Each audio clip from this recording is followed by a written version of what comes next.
folks in the room, and then we became the Workforce Development Council, and now we're the State Workforce Investment Board. So I'm delighted to welcome you all, and thank you on behalf of Governor Shumlin for agreeing to serve the state on this important board. I can tell you, I work in economic development, and workforce is number one right now in our state's economy. We really need to focus on the training, education, retraining of the incumbent workforce, and then pathway young Vermonters into career opportunities. It couldn't be any more important than today. The governor is, I think, still going to try to come here today with all the issues in the state budget and everything. He's been called to about 3 other places this morning, so if he doesn't show up, please understand that I'm carrying his best regards to all of you and sincere appreciation for serving. He greatly appreciates it. We were reconstituted, I guess, by Act 199, and Michelle Cooper-Smith and Commissioner Noonan definitely know this a lot better than me, but I'll just, and Annie, Commissioner Noonan will discuss the federal act. I'll just basically go through the 3 highlight areas that are areas of responsibility for the state act, which was 199, an act relating to economic development of the last legislative session. And basically our duties of the State Workforce Investment Board include conduct an ongoing public engagement process in your communities, in your industry sectors, in your counties, in your municipalities, and here as a state. And then to maintain some familiarity with the state comprehensive economic development strategy. And Commissioner Lisa Goslin is here from the Department of Economic Development. Thanks, Lisa. And Lisa did bring copies of our new state comprehensive economic development strategy, and that's called the SEDS, just so you know what us economic development geeks call it. And Commissioner Goslin and Secretary Miller and then Secretary Moulton worked very hard on pulling together this statewide comprehensive economic development strategy, and they did a really good job in their public outreach in that process. And the last thing is really to be available to Commissioner Noonan and the Department of Labor for basically being a conduit of information and back and forth flow as in her role as the leader of workforce education and training in the state. So we are appointed by the governor, and we do serve the governor. We all know Vermont's a small state. We have 2 representatives here today from the Department of Labor in Boston. Carmen and Linda and Annie will introduce them and talk about the federal act as well. The reason we're a couple minutes late, thank you for braving the weather. We have a few people on the phone, and what I'd like to do is if we could go around the room, we'll start with the people on the phone. If we have questions today, we're probably going to need to repeat those for the people on the phone and holding up a speaker here. And during the day, just so we can get to know each other, if you wouldn't mind, if you have a question or a comment, if you could just stand up and say, hi, Frank Coffey again, and you know, just so everyone gets to know each other around the room today. So if you wouldn't mind, everyone that's on the phone, could you please just tell us who's on the phone? Hi, this is... Sorry, you have Jerry Tarrant here from My Web Grocer. Thanks, Jerry. Hi, this is Wendy Koenig from the University of Vermont. Thanks, Wendy. This is Allison Woolen from Rutland Regional Medical Center. Thank you, Allison. Hi, this is Dan DiBattista from GE Aviation in Rutland. Thanks, Dan. Suzanne McDowell, King Arthur Flower. Thank you, Suzanne. All right. Landman, Tribal Council in the Nisqually Nation. Thank you.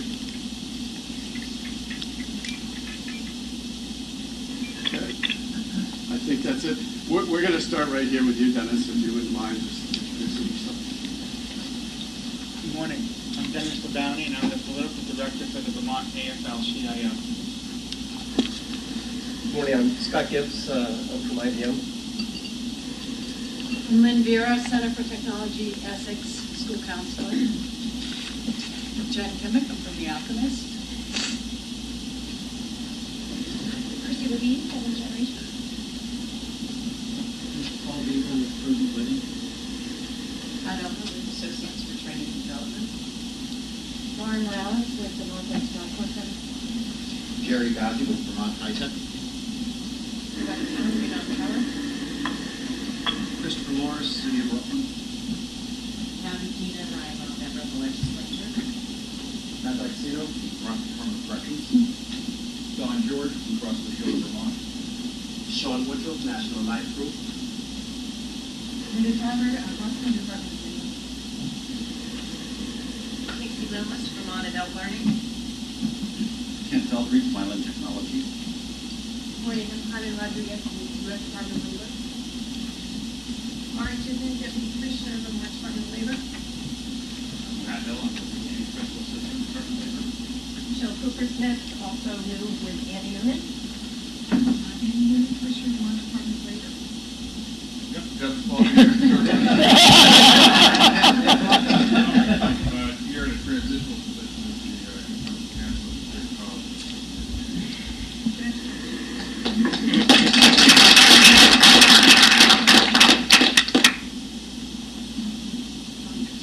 Bob Zeider, the Director of the Vermont Manufacturing Extension Center.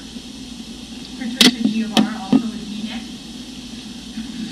Glenn McCrae at the University of Vermont, and I'm the Director of the Northeast Transportation Workforce Center. I'm a sailor. I'm with Associates for Training and Development. Dean Stearns, I'm the Principal of the South Burlington School and the President of the Vermont Principals Association. I'm Joe Stevie, President of the Community College of Vermont. And Liz Johnson, from the Defense Department of Vermont. Ryan States with States Construction. Good morning, Rob Bridges with the Hero to Hired program and the Vermont Employer Support the Guardian Reserve. Ellen Taylor, Vermont Sustainable Jobs Fund. Mike Lanning with Dealer.com. Bid Nichols with NSK Steering Systems America, Bennington. Mary Linderman with Cumberland Group. Jeffrey Wilmette, International Brotherhood of Entrepreneurs. I'm Marty Pierce from C2. I'm Lori Dunn from the University of Vermont Medical Center. Tom Wallenstedt with Resource Nonprofit Community Enterprise or Resource. Nancy Burzon with the Rutland Workforce Investment Board. I'm Jeff Wright. I'm the COO for Vermont Electric Co-op in Johnson. Nancy Parsons, Vermont Department of Labor. Steve Usley with Prudent Living, Inc. I'm Matt Barowitz with Vermont Department of Labor. And Kevin Stapleton with Vermont Department of Labor. Great. Well, thank you all. And Jeff, thanks for making the time. We've got a lot of things going. We appreciate this very much. Thank you. I'm going to turn things over to Commissioner Andy Newman now. Andy?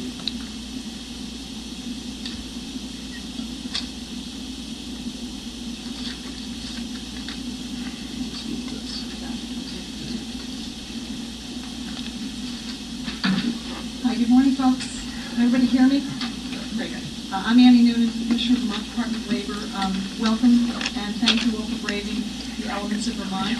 Our partners who are here from the U.S. Department of Labor in Boston were glad to get up this morning and see snow, and I think Carmen took pictures and sent it to her kid at college. It may not be so exciting for us, but it is exciting for our visitors, so we're glad to have you here. Thanks very much. I'm really excited that we have a reconstituted State Workforce Investment Board. I want to obviously thank Frank Coffey for agreeing to step into the chair. I also want to echo his, comments about our prior chair, David Pratt, and we all wish him well. So thank you, Frank. I also want to thank all the folks who helped put this together, including a lot of work that was done to make sure that we were able to get things right. We're still cleaning up a few of our little glitches, but let me tell you about the need for the reconstitution. So the Workforce Investment Board, which some of you have been on for quite a number of years when it was called different things, and it's changed its name almost as much as Department of Corrections has changed facilities names. But we are basically the Workforce Development Council, now to be called under Act 199, and Carmen told me yesterday under the new federal WIOA might have another name change, but we're getting close. I think we at least have some of the component parts in the name. But the council had, in essence, as you know, Chip Evans, who I think everybody knows, had served as the liaison to the board for many years, and retired. And we were sort of struggling with the question as to how to recruit for that position. And at one point, Congress was trying to determine whether or not they would reauthorize the Workforce Investment Act. There was some discussion between the executive board of the WDC as to how to fill that, and was it fair to recruit somebody to come to a job that we weren't sure would be funded when Congress was going back and forth about WIA. The good news is that Congress has reached an agreement, instead of basically continuing resolutions, to create a commitment to the Workforce Investment Act. So the Workforce Investment Act is now called, or will be called as soon as it's fully implemented, the Workforce Innovation and Opportunity Act. And Carmen Rodriguez, who's here today with us, and Linda also, Linda Tarver. Carmen has been our FPO, and Linda is our new FPO out of the Boston Regional Office. And Carmen actually has a presentation to do a little bit of a side-by-side what some of the key changes in the federal law will be. But under Act 199, the legislature, as you know, hears from employers on a regular basis about what the needs of the employer community are, and from the workforce as to some of their concerns. And of course, the employer community has long been talking about the issue of skills mismatch, inability to recruit, and what is the pipeline coming forward. So obviously the players in the room that deal with education are well aware of the need to align curriculum and student interest, career awareness at an early age to move kids for the jobs that are current and the jobs that are coming in the future. And that's really critical of their mission.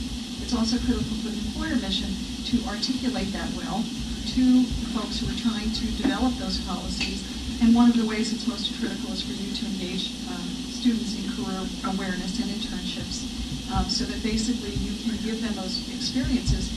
We don't want to have student debt load that we all know about. We don't want to have somebody go through 2 years of preparation for nursing, decide they don't like blood the first time that they go onto a hospital floor. And their parents don't want that to happen either. So what we really would like to do is to let kids have enough opportunity to think about their careers at an early age and get exposure. But in addition to that, we also have an incumbent workforce that we need to make sure that their skills are consistently meeting the employer's needs. So it's one of those things that, if only my employers knew how to use this widget, I could compete for these federal contracts. So we want to make sure that incumbent worker training is not, is in the mix of critical need. The other piece is we have a mature workforce in Vermont. And, we all know the demographics. We read all the stuff that comes out. And I look at Pat Elmer, and we know that we have the mature workers, the people who want to stay in the workforce. They may want some different schedules. They may want to transition. That the engineer that came out of, retired as an engineer may want to go into teaching. They may want to go into something that they've always had a passion for. So we don't want to. We have in Vermont Matt Barowitz and Kevin, who will be here today, to be doing the economic presentation. What is the base of the workforce in Vermont? What is available? It's not that grim. We have lots of jobs in Vermont. What we need to do is make sure we have employees moving into those jobs. And so, you've heard a lot about the reduction in the workforce, and Matt will talk a little bit about some of the reasons for that. They're not all bad. They're not all bad. So, I'm going to let Matt talk to you about that. But what we really want to try to do today is to make sure that you understand how critical this council is. So, the State Workforce Investment Board, and will be called the State Workforce Development Board, correct, Carmen? That's going to be the new, we'll have to change it again, but that's what the feds will require. But basically, you are the independent body that, through Frank and through this organization, report to the governor and help form that policy for the governor. The board is attached to the Vermont Department of Labor for administrative support, and we work obviously closely together.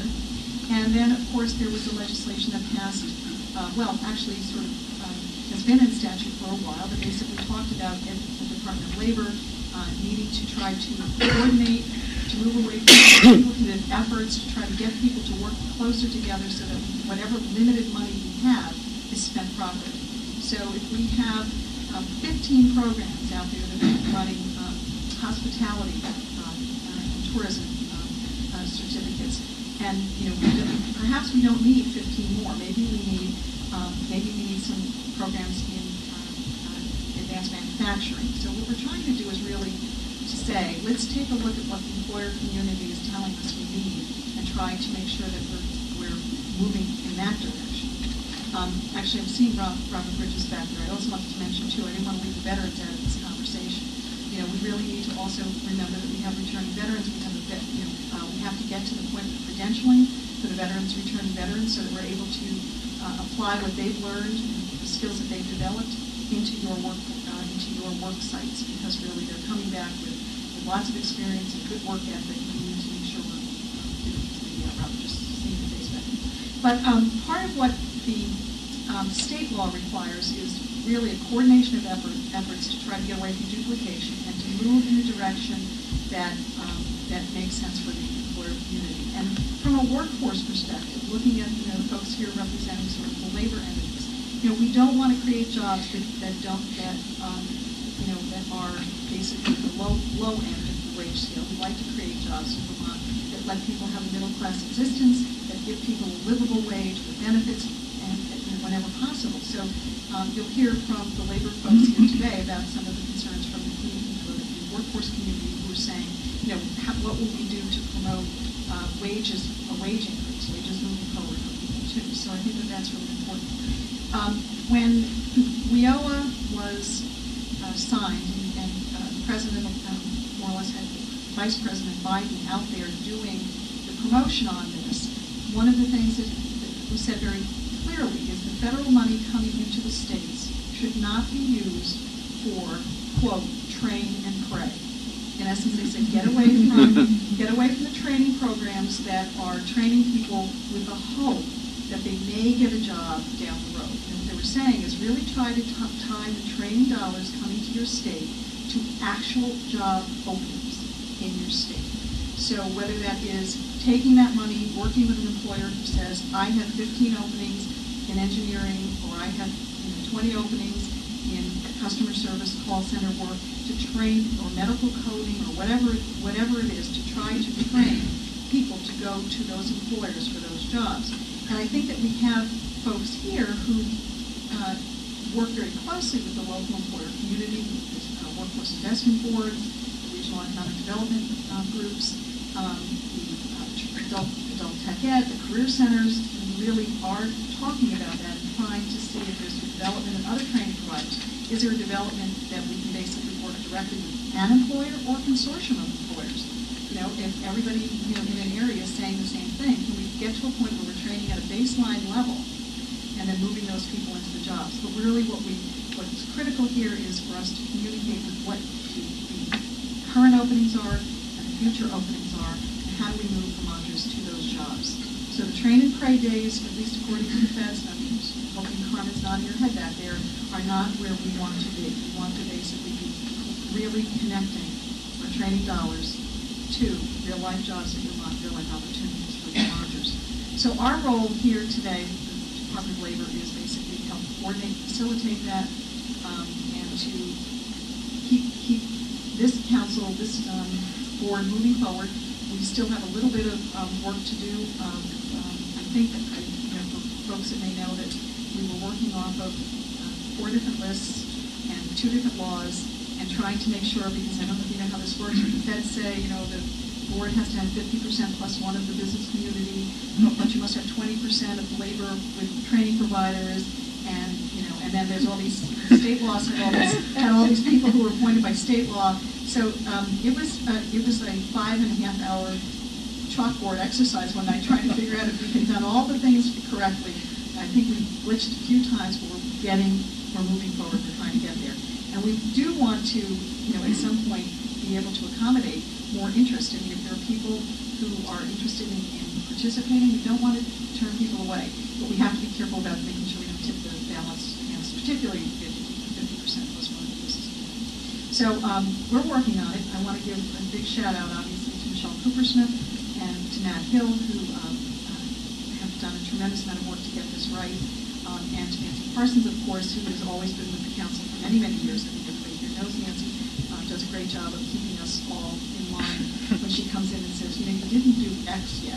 And we go, oh God, thank you, Nancy. So good shout out to Nancy. And of course, for those folks who don't know, our relatively new deputy commissioner, Maureen Tiffin, I just want to introduce Maureen to the crowd. I think I know many people that Maureen is new to Vermont, but not new to the Department of Labor. Having worked for the Massachusetts Department of Labor for a lot of years, and in private industry with Pratt & Whitney and other organizations. And of course, we're really proud of the fact that we have just a stellar economic labor market information division.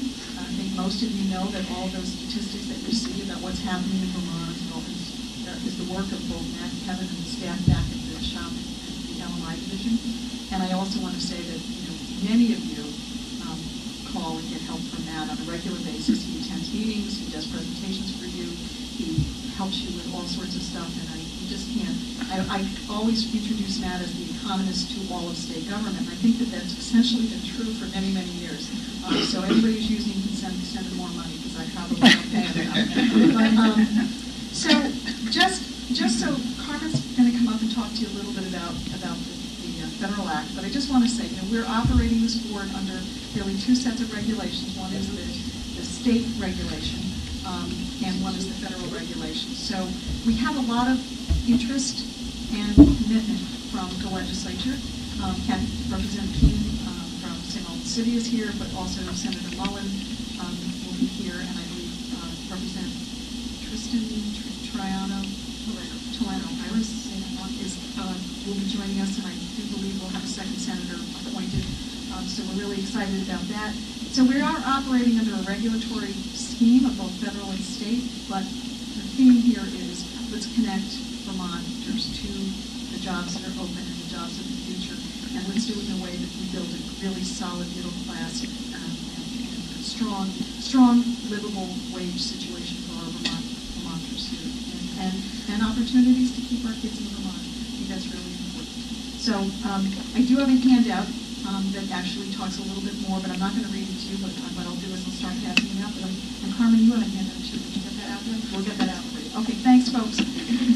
Let me do that. Yeah. Good morning, everyone. Good morning. Glad to be back in Vermont. And I apologize, I don't have the PowerPoint slide up here, but I have a handout somewhere around here. Yes. Actually,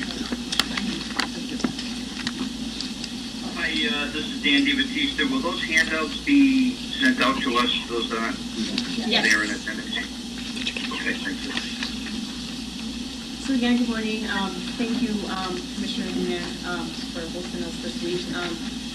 My team and I, this Department of Labor, Employment and Training Administration, are here conducting, at the State of Vermont, conducting a review of our workforce programs with the Department of Labor. And when we were planning the review this week, we found out that there was a SWIB meeting. It was perfect timing for us to introduce our new law, the Workforce Investment and Opportunity Act. You have the slides in front of you. So again, my name is Carmen Rodriguez. In one of my roles at the regional office, I'm the federal project officer for the state of Maine, actually. Currently, I'm transitioning FPO responsibilities to Linda Tarver, my colleague here, who's new to our office. I've been the FPO for Vermont many years ago. Actually, it was my first state assignment with the Employment and Training Administration. So I know a lot of the folks at the Vermont Department of Labor. So I'm on slide number 2. What is the Workforce Innovation and Opportunity Act?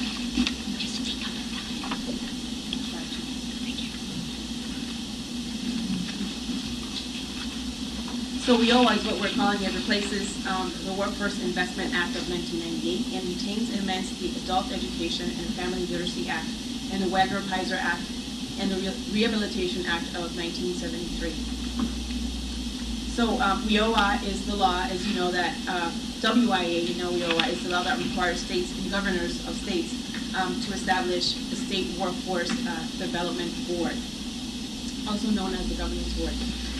The goal of WIOA is to bring together government agencies, employers of faith-based, community-based organizations, training providers, and other interested stakeholders to support, implement the strategy, the job-driven strategy, that prepares individuals by educating and skilling them with the tools for today's and the future workforce. That's what we're here today. Second page, major differences between WIA and WIOA. Under WIA, states were required to submit a 5-year plan that describes the governor's strategic plan for the workforce programs. States were required to submit a standalone or unified plan, which included the older worker program and also included the agricultural outreach program. So some of the differences, and these are some, these are not all of the differences between WIOA and WIA. WIOA now requires for governors to submit a 4-year plan. It's either, you submit either a unified plan or a combined plan, and the difference here is a unified plan incorporates the core programs, and the core programs under WIOA are the adult, dislocated, and youth programs administered by the Department of Labor, and the adult educational literacy programs administered by the Department of Education, as well as the Work Rehabilitation Act. WIOA places a stronger emphasis on labor market data and conditions, and we have Matt here today who will give you guys a presentation on the economy of Vermont. But you know, one of the things I will say is reading through some of WIOA, labor market information will play a bigger role in these state plans, and how you're using labor market information to, for example, provide training opportunities for individuals through the American Job Centers. There's a focus on educational skills level, demand occupations, emerging industries, credentials, and skill gap analysis. And of course, while you're here, employer stay and employer commitment. It's really important that the business community is engaged in this process. And again, I just want to mention that another change is that the State Workforce Development Board, that's the new name, is no longer the State Workforce Investment Board. And before I leave this slide, I wanted to say that one of the other revisions with WIOA is that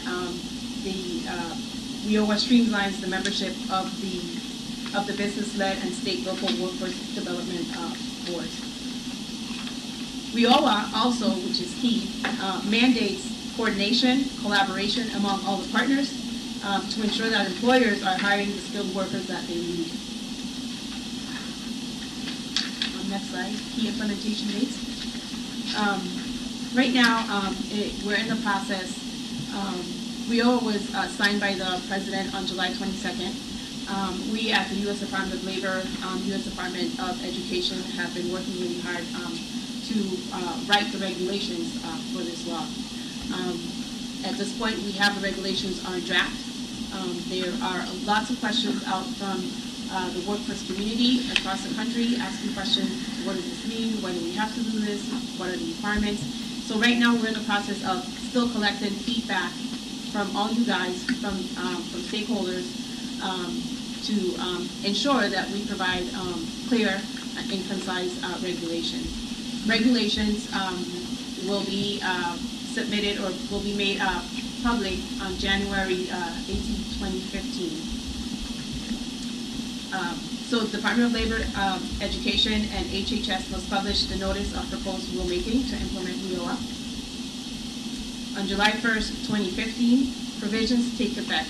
That means that WIOA, that means that WIA is dead, and the WIOA is the new workforce strategy. WIOA state plans, the current WIA state plans will stay in effect for another 2 years. And so will the performance measures that are in place as well. On July 22nd, 2015, the eligible training provider provisions are implemented by the governors and the boards. And the template for performance reports by state and the eligible training providers must be developed by the Secretary of Labor and Secretaries of Education. Next slide. So on January 22nd, so what's going to happen once we publicize the draft regs, there's going to be a 6-month public comment period. And so we're in the process of collecting all this information for us to go back and revise the draft regulations. Final regulations will be publicized on January 2016. So on March 3rd, 2016, which is where this board will have a lot of work to do, by March 3rd, 2016, states must submit their unified or combined state plans. And also levels for new performance indicators are negotiated as part of the approval of the state unified plans. So by June 30, 2016, UL and Department of Education will develop the performance indicators relating to the effectiveness of serving employers. And on July 1st, 2016, one-stop infrastructure cost requirements take effect. Use of common one-stop delivery identifier. Right now we have the American Job Center branding is what we have. Not sure if that's going to be the branding that we're going to continue using across the country. We had a listening session a couple of weeks ago regarding, and there's other new businesses that I'll go over as well. Service flexibility, career services. In the past, or under WIA, I should say, a participant who came into the Career Center, usually in order to access training services, time? 1 minute. I'll try to. Before accessing training services, a participant must receive a core and an intensive service. With WIOA, core services and intensive services are now collapsed. So now a participant who walks in and says, I need training, I want training, will be able to access training immediately. Meeting real-time needs. In the past, we've had waivers issued to the states to transfer funding between the adult and dislocated worker program. Under WIOA, that's no longer a problem. States will be able to transfer funds with no problem. Priority for skill deficient adults, basic skills deficient participants have the priority of service from the adult program. And one of the newer new activities will be transitional employment option, not more than 10% available for time-limited subsidized work. And again, a lot of this stuff will be described in more detail in the regulations that'll be out next month. A huge change, what we'll see, this is the next slide on youth development, the priority to disconnected youth. What we're going to see is 75% of the funds to the youth program must be spent on older youth activities. A lot of states are having difficulty with that requirement, so I'm not sure if there's going to be some type of waiver in the process to see if that can be reduced even to 50%, but we'll see what happens. 20% of funds for work experience, no income test for most out-of-school youth, and raises the age for out-of-school youth to 24. Under WIA, our program covered youth between the ages of 14 and 21. So some program changes. Under the youth program, youth are required to receive the 10 program elements. Those are going to be expanded. The program elements go from 10 to 14. And some of the program elements are financial literacy will need to be provided, entrepreneurial skills training, provision of LMI for in-demand occupations within a local area, transitional activities for prep and for post-secondary education and training, education offered concurrently with and in the same context as workforce preparation activities. There's going to be new objective barriers. And a huge one is the Youth Council is no longer a mandate. However, what the law says is that you need to have a youth committee to continue doing the youth activities as described in the requirements. And there's going to be an opportunity for sole source exception. Next slide, accountable and data-driven activities. This refers to the performance accountability system. Common programs are required to report on common measures. What those common measures are, we don't know yet. They're still in the discussion. Some of the common measures will change slightly in partners of adult education. Voc rehab are now included. So in the past, under our WIA performance measures, we were held accountable. The USUL ETA was held accountable. Education is not held accountable, or the Voc rehab system were not held accountable for their measures. Performance reports for the ATPL is now going to be required. And some of the measures that we'll see will be around the entered employment rate, retention, credential attainment, skills gain, and the effectiveness of services to employers, which is new. What that is, we don't know yet. New emphases. Accessible. The agency will provide physical and programmatic accessibility to employment and training services. Under the youth program, youth with disabilities will receive extensive pre-employment transition services. The state vocational rehab agency will set aside at least 15% of their funding to provide transition services to youth with disabilities. Registered apprenticeship are now included in the eligible training provider list for the adult and dislocated worker program, and certificates will now be counted as post-secondary credential. And youth program may now offer pre-apprenticeship training activities. Question on that? Does that mean that federal financial aid can help pay for those as a post-secondary? That's going to be explained in the regulations. So we direct you. Yes, and there's a slide in here that provides some information that you can. If you have some feedback that you'd like to provide, there's a way for you to do that. So Job Corps enhancements. Job Corps is now going to be held to the youth common measures. In the past, they were not. And community networks will include employers, labor organizations, and state and local boards. So I'm on the slide that says strategic plans. So again, the plans must include a 4-year strategy for preparing and educating a skilled workforce and meeting the needs of employers. So the governor must submit a 4-year unified or combined plan. Under WIOA, combined plan regs, actually the law, you can find it under section 103, the unified state plans under section 102. And these are due March 2016 and must be approved on or before June 30, 2016. So, and I didn't cover this here, but I'll tell you, I'll share with you what's some of the responsibilities of the State Workforce Development Board. The State Workforce Development Board assists the governor to develop a state plan, develop and continually improve state workforce investment system, the one-stop delivery system. Local boards develop WIOA local allocation formulas. Develop and improve performance measures to access the program in one-stop operator performance. Prepare an annual report to the secretary and develop the state labor market information system.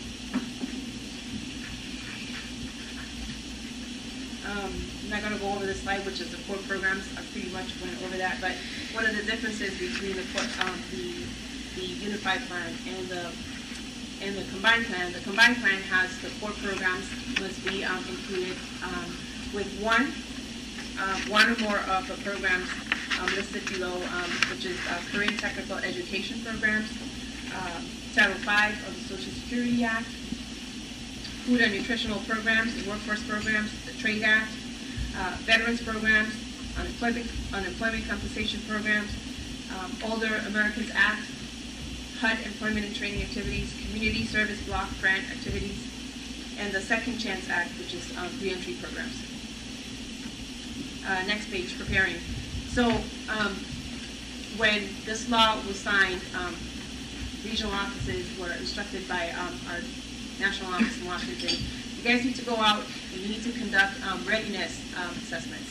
We were here in September meeting with Andy and the folks and went through a set of questions to see how prepared the state is to transition from WIA to WIOA. Again, lots of questions, lots of feedback from everyone that we met with. We've had, Department of Labor has been hosting webinars, has been attending SWIB meetings as well, and having conversations and sharing the information about what's the new law. There's going to be a lot of training, I believe, for the next 2 years of what this new law will do, what are the changes. And so with that, if you, the next slide says more information. And this is new. There's a WIOA 101 webcast series that you can access on your own. There's also an email address to provide feedback to us on the new law. It's ul.wioa@wioa.gov. And the Department of Education also has a couple of links if you'd like to provide feedback as well to them. And finally, the last slide is our contact information. Again, I'm Carmen Rodriguez. If you have any questions, you know, Andy's here. We've been working with Andy as well, talking about how this transition is going to take place. And then the Tarver, Philly, Vermont FPO will also be available. Yes.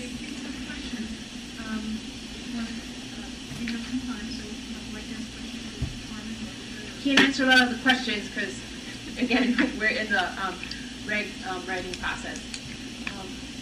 A lot of, sure. Who's considered an older youth? An older youth, 18 and above, 18, 19, 20 through 24. 18 to 24? Yes, for our programs. Could you repeat the question? Who's considered an older youth? And it's youth between the ages of 18 and 24. And just a reminder, so if you're asking a question, you can stand and repeat your name so everybody can more news. Commissioner, Department of Economic Development. Just to follow up on the earlier question, will there be a list or categories of certificate programs or eligible for such funding? So any idea on the timeline on that? The USCOL and the Department of Education are working on those actually. Any timeline? We don't have a timeline. I know that we've had discussions about the National Work Readiness Credential, where there's no such thing under the federal government. Some states have been requesting that. We should look into that because that would be a good credential to get credit for. However, that's still being discussed. Any question? Thank you very much.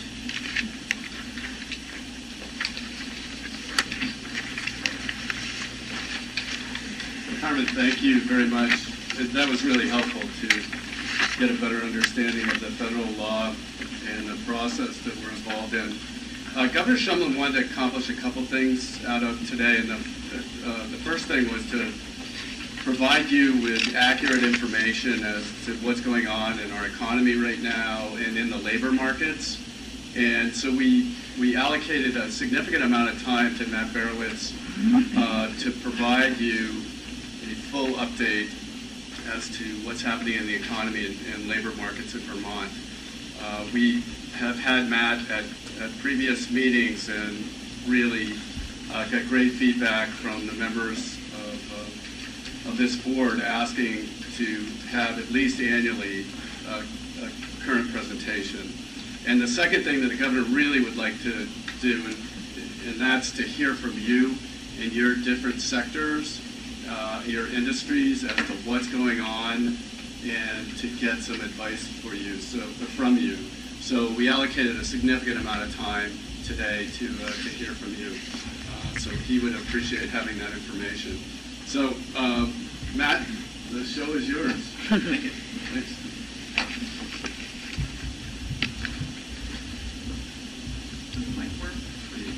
Yeah, it's a little faint, but.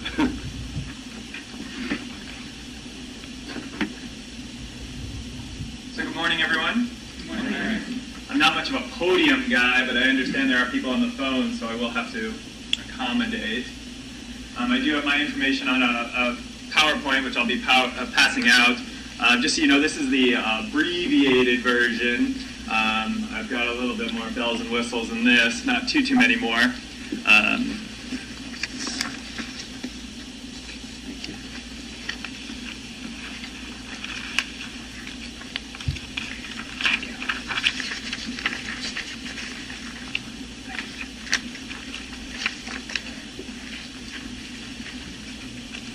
And so it is certainly an honor to be here today presenting to all of you. And I guess based on the conversation we just had, I could probably talk a lot about even just the title slide of what we have in front of us here, as the name of the board is already changing. I wrestled with the idea of adopting the new language, but as regulations are still pending, I figured we'll keep it SWIB, we'll keep it Statewide Investment Board. That has a better rhyme to it. Very excited to be here. I see some repeat customers from the previous Workforce Board and some new faces, which is great. We really appreciate your participation. I guess for the new people on the board, seeing people come back must give you comfort that this is at least a fun, healthy environment to do business. So we will, I am the Labor Market Information Director of sorts. Kevin Stapleton is Assistant Chief. And we will be here at your service. In essence, we are the research arm of the Statewide Workforce Investment Board. So, I'm trying to remember all my slides in advance so I don't have to turn around. And remember that I built in a lot of filler and that you guys don't have it in there. But the goal of my presentations really is that I should be able to explain everything such that you don't have to focus on the PowerPoint or focus on the paper in front of you. We should be able to have an open discussion. So I guess if I was going to summarize Carmen's introduction, I think what's important to take away is that there's a lot of language we're going to be using. And in essence, what I heard is that this board has a very important role, that by March 2016 we need to put together a comprehensive state plan. That plan is then going to be passed on to the education wing of the state of Vermont, who's then going to come up with an implementation strategy. And then from there, it's got to be moved on to our workforce developments, people in the field. So when you hear terms like one-stop, American Job Centers, we've historically known of those in the state of Vermont as career resource centers. Those are the places you see in your community that are Vermont Department of Labor branded, that individuals can walk in, ask questions. I need help with a resume. I need help with interviewing. Where are jobs? How do I get unemployment if they didn't even understand that they could use the internet for those type of resources? So our reemployment centers spread across the counties are known as America's Job Centers in federal language. And we'll be talking about language as I move through this. LMI, or labor market information, as Carmen mentioned, is going to become more of an important thing. And really what this is about data. If you've listened to any radio or political discussion lately, it's all about accountability, it's all about data. How can we support the decisions we're making? And I am very much a data person. Kevin, you a data person? Yes.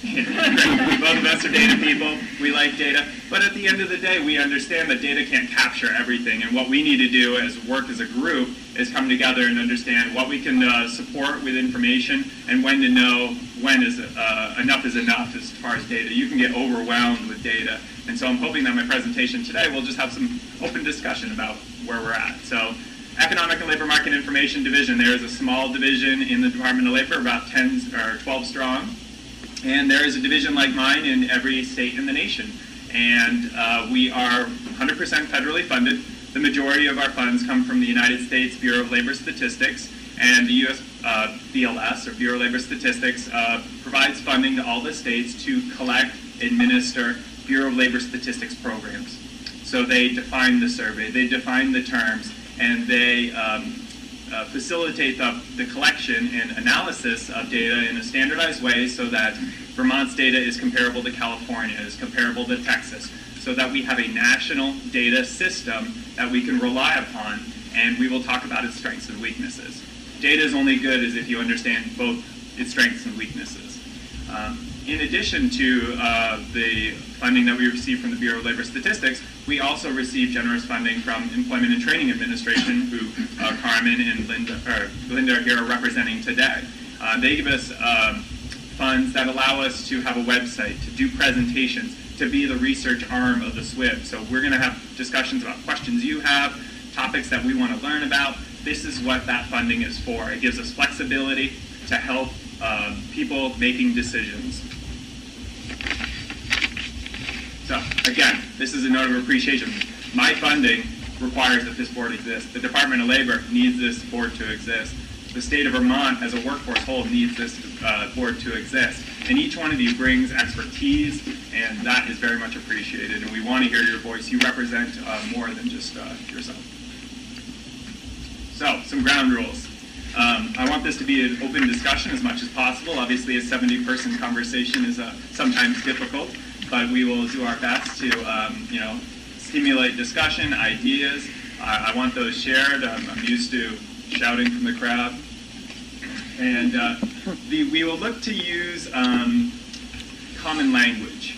When you work for, when your funding is attached to federal dollars, you learn that there are definitions to certain words. So when I say unemployment, I know exactly what that means. It's a very standard definition. And when I talk to individuals in the community that might be saying I'm unemployed, we could have a discussion of whether they're technically unemployed or if they're just without work. And so as we go through this, I just want to, I'm not going to, we're not going to have vocab quizzes every meeting, but I would like us to have a discussion about and try and adopt common language. So when we're talking about America's Job Centers or one-stops, we understand we're talking about the career resource centers in the community that help people. If we're talking about unemployment, we're talking about individuals who are without work but able to accept work, that are actively looking for work. And we'll talk about other populations. We're not trying to hide individuals who aren't looking for work. We'll talk about all that as we go forward. And again, we're here to provide information. Our information is only good if it's being used, if it's being discussed, if it's being incorporated in people's decision making. So again, really encourage that. And this presentation is going to be a bit different than usual. If you've seen me present before, I have I wouldn't call it a spiel, but I tend to go from top to bottom, left to right, very systematically. And this one is asked to be a little bit more, it's going to be a little bit more challenging for me, so I appreciate any leniency you can grant me. We're going to be talking a lot about people today. And no one likes it when economists talk about people, because we are about as insensitive as they come. We talk about statistical people. Statistical people are, 95% white here in the state of Vermont. Statistical people, have a high school diploma at the rate of 60%. But we're not individuals. I understand that individuals' situations are personal, are sensitive. I talk about statistical people, and I will do my best to adjust my language accordingly. But I appreciate any leniency and any reminders if I start becoming insensitive. I appreciate that. But I will do my best. We're going to talk a lot about supply of labor. Again, I'm an economist. I'm going to talk about supply and demand all day. But supply of labor, we'll talk about the demand of labor as it filters our conversation, and then further discussions as we go forward as a board. We'll be delving deeper. So I consider this conversation very wide but quite shallow. So we have a lot of information. I want to just kind of introduce people to ideas, to topics, and we'll just kind of go through this. Kevin's actually going to be here helping us with any real-time research that we might need that might help in the conversation as we go forward. So I need to warn you that there is a scary graph coming forward, but as I said, if you see me before, you should recognize this graph. If not, again, we don't need to get overwhelmed with the details. We just need to take away the broad trends of this. And so here is a graph representing the every recession in the national economy since World War II. And each recession goes left to right and up and down. The down represents how hard of a recession it was in terms of job loss. Left and right represents how long it took to get the jobs back. So many recessions have started and completed. You start, you drop, if you lose some percentage of jobs, and then you come back, how long does that take you? So the wider the U is, the longer it took, the deeper the U is, the more jobs were lost. And so if anyone has ever been curious about why they call this the Great Recession, it is evident in the red line. The red line represents the Great Recession, and this is the recent recession that we just faced. It has been the deepest and longest recession that has been in modern economic history, as I said, since World War II. So our work that we're pulling here together is very important and very, very timely. You can see as a national economy, we've pretty much regained all that we've lost since December 2007 when the start of the recession began. But before we get into this too far, I want to get some participation going and ask, what do we know? What do people know? When anyone's talking about either Vermont, the Vermont economy, or the Vermont workforce, what do people know about Vermont? What do we know? Losing our youth. Yep, losing your youth. And hopefully we're going to record some of this. Yeah. What else? What else do we know? Aging. We're getting older. Good one. Did you have your hand up? That was the same Oh, one. twice, times two, getting older. Women-headed households make up the majority of people in poverty, and we still have a gender-segregated workforce. Good one. I like that one. You must hang out with smarter people than I do.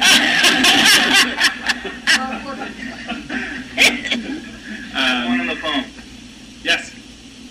Yeah, we might not be viewed as a business-friendly state. Not a business-friendly state. That's one you hear frequently too. Good one. What else do we know about the state of Vermont, or people in Vermont? Majority are small employers. A lot of small employers. A unique, great work ethic. Great work ethic. That's a good one too. On average, they earn less than other parts of the country. Low wages. Yes, yes, yes. Is that yours, Lisa? Yeah. That one's times two. Low unemployment. Yeah, low unemployment. You know, I hear a lot of these things, and again, feel free to shout these out as we're going through. There's no jobs, wages are low. You can't get a high-paying job in the state of Vermont. We're losing young people. We're aging. You know, these are the discussions that we hear quite frequently, whether it's through the media or during political campaigns. It's this idea of business-friendly community, or we're not a business-friendly climate. You know, these are these discussions that we need to have, and as in essence, by participating in this board, I in some ways see you as ambassadors for, you know, the Vermont economy, the Vermont workforce, and we're going to be discussing a lot of these, and we're going to be asking the questions like, how do we know it, what is true, and why do we know it's true, and if it's true, you know, what can be done about it, and that's really the role of this group. So, how do we know it's true? You ask data people, and data people are going to tell you because we have data. Data tells us it's true. And so I'm going to talk just briefly about 4 different flavors of data. The upper left-hand corner is business data, and that is really our wheelhouse. That is really what we know, how we know it, and as far as we, meaning the Department of Labor market information, is really the bulk of what we have. We have a rich data source on businesses, and that really provides tremendous information. The bubble in the lower left related to general economic data, things like consumer price index, GDP. We're not going to be worried about that in this group. So we're going to be focused more on the other 3, meaning the business data, individual data, and household data. So as an exercise, I was just going to take you quickly through our data programs just to talk about how we know things. I'll keep it light and moving. And yes? By business data, you actually mean employer data, correct? So you count Fletcher Allen, UVM, nonprofit employers in there as well. So yeah, the question is, when I say business data, I really mean employer data, including things like Fletcher Allen, nonprofits, small. That's a good question, and I'm kind of stumped right now on a distinction between the difference. We have a tremendous amount of employer data. That's probably more appropriate to say, because we think about them as employers and employment hubs, and less about, we know less about them in terms of like profit centers or tax status, whether they're a for-profit or tax status. We don't have much of that. But I still think that's in the nest. It's just not within the Department of Labor's expertise. And we can talk about how we could investigate these things. As we have questions, you know, these are the topics that might fuel further discussions and potential research. And so all these kind of intersect, and we talk about data of the households and how that funnels into data of individuals. We'll talk briefly about business data, and we'll go into this as a conversation. So the Department of Labor, you know, by law, and some employers, the majority of Vermont employers are required to provide unemployment insurance. Unemployment insurance covers, we've never really calculated it, but a bulk of the Vermont economy, upwards of 95%, somewhere over that. The exclusions are very small. If you're self-employed, you're not required to provide unemployment insurance, though as a business decision, you may do that. So we do have some self-employed, but very few. So self-employed is not included in unemployment insurance. A lot of agriculture on the farms is not included in unemployment insurance. Railroads have their federal unemployment insurance system, so they are not in our viewpoint as well. Small religious and charitable organizations, if they are under 4 people, they might not be required to provide unemployment insurance, though as a business decision, any entity can decide to do that. So again, there's very few exceptions of who's outside the realm, most notably agriculture and self-employed. Some agriculture, I gotta say. If you are actually a business that does agricultural support, whether it could be maintenance for machinery, equipment, supplies, maintenance, related farming equipment, you would be considered a covered employer, meaning covered under unemployment insurance. If you're picking apples, most likely that employer is not required to provide unemployment insurance to their field hands. So we have a rich source of data in that employers are required to tell the Department of Labor how many employees they have and how much they paid in wages, because it is an administration of the unemployment insurance tax system.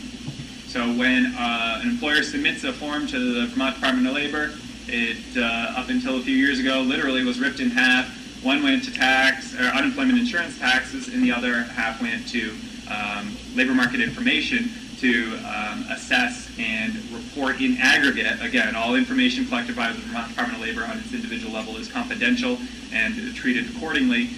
But in aggregate, this information becomes extremely valuable. We can look at what industries employers are in, how big employers are, the wages that are being paid, where the businesses are, the region or location. And in Vermont, we actually have a unique law that requires Vermont employers to tell us the gender divide. So how many women work for these employers. So we actually, in the state of Vermont, have 1+ variable than most other states in terms of we have gender.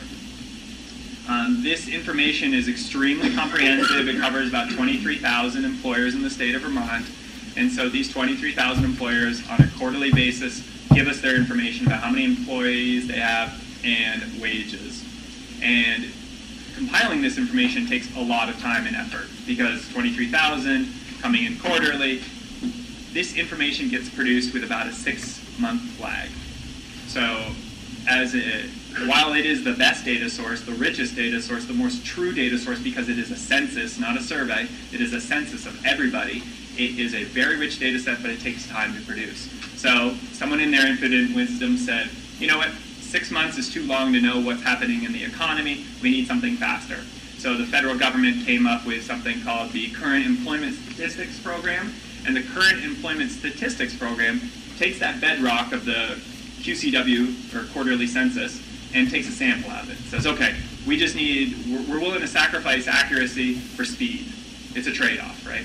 And so they take a sample, and every month, when you hear the monthly jobs numbers coming down from the federal government,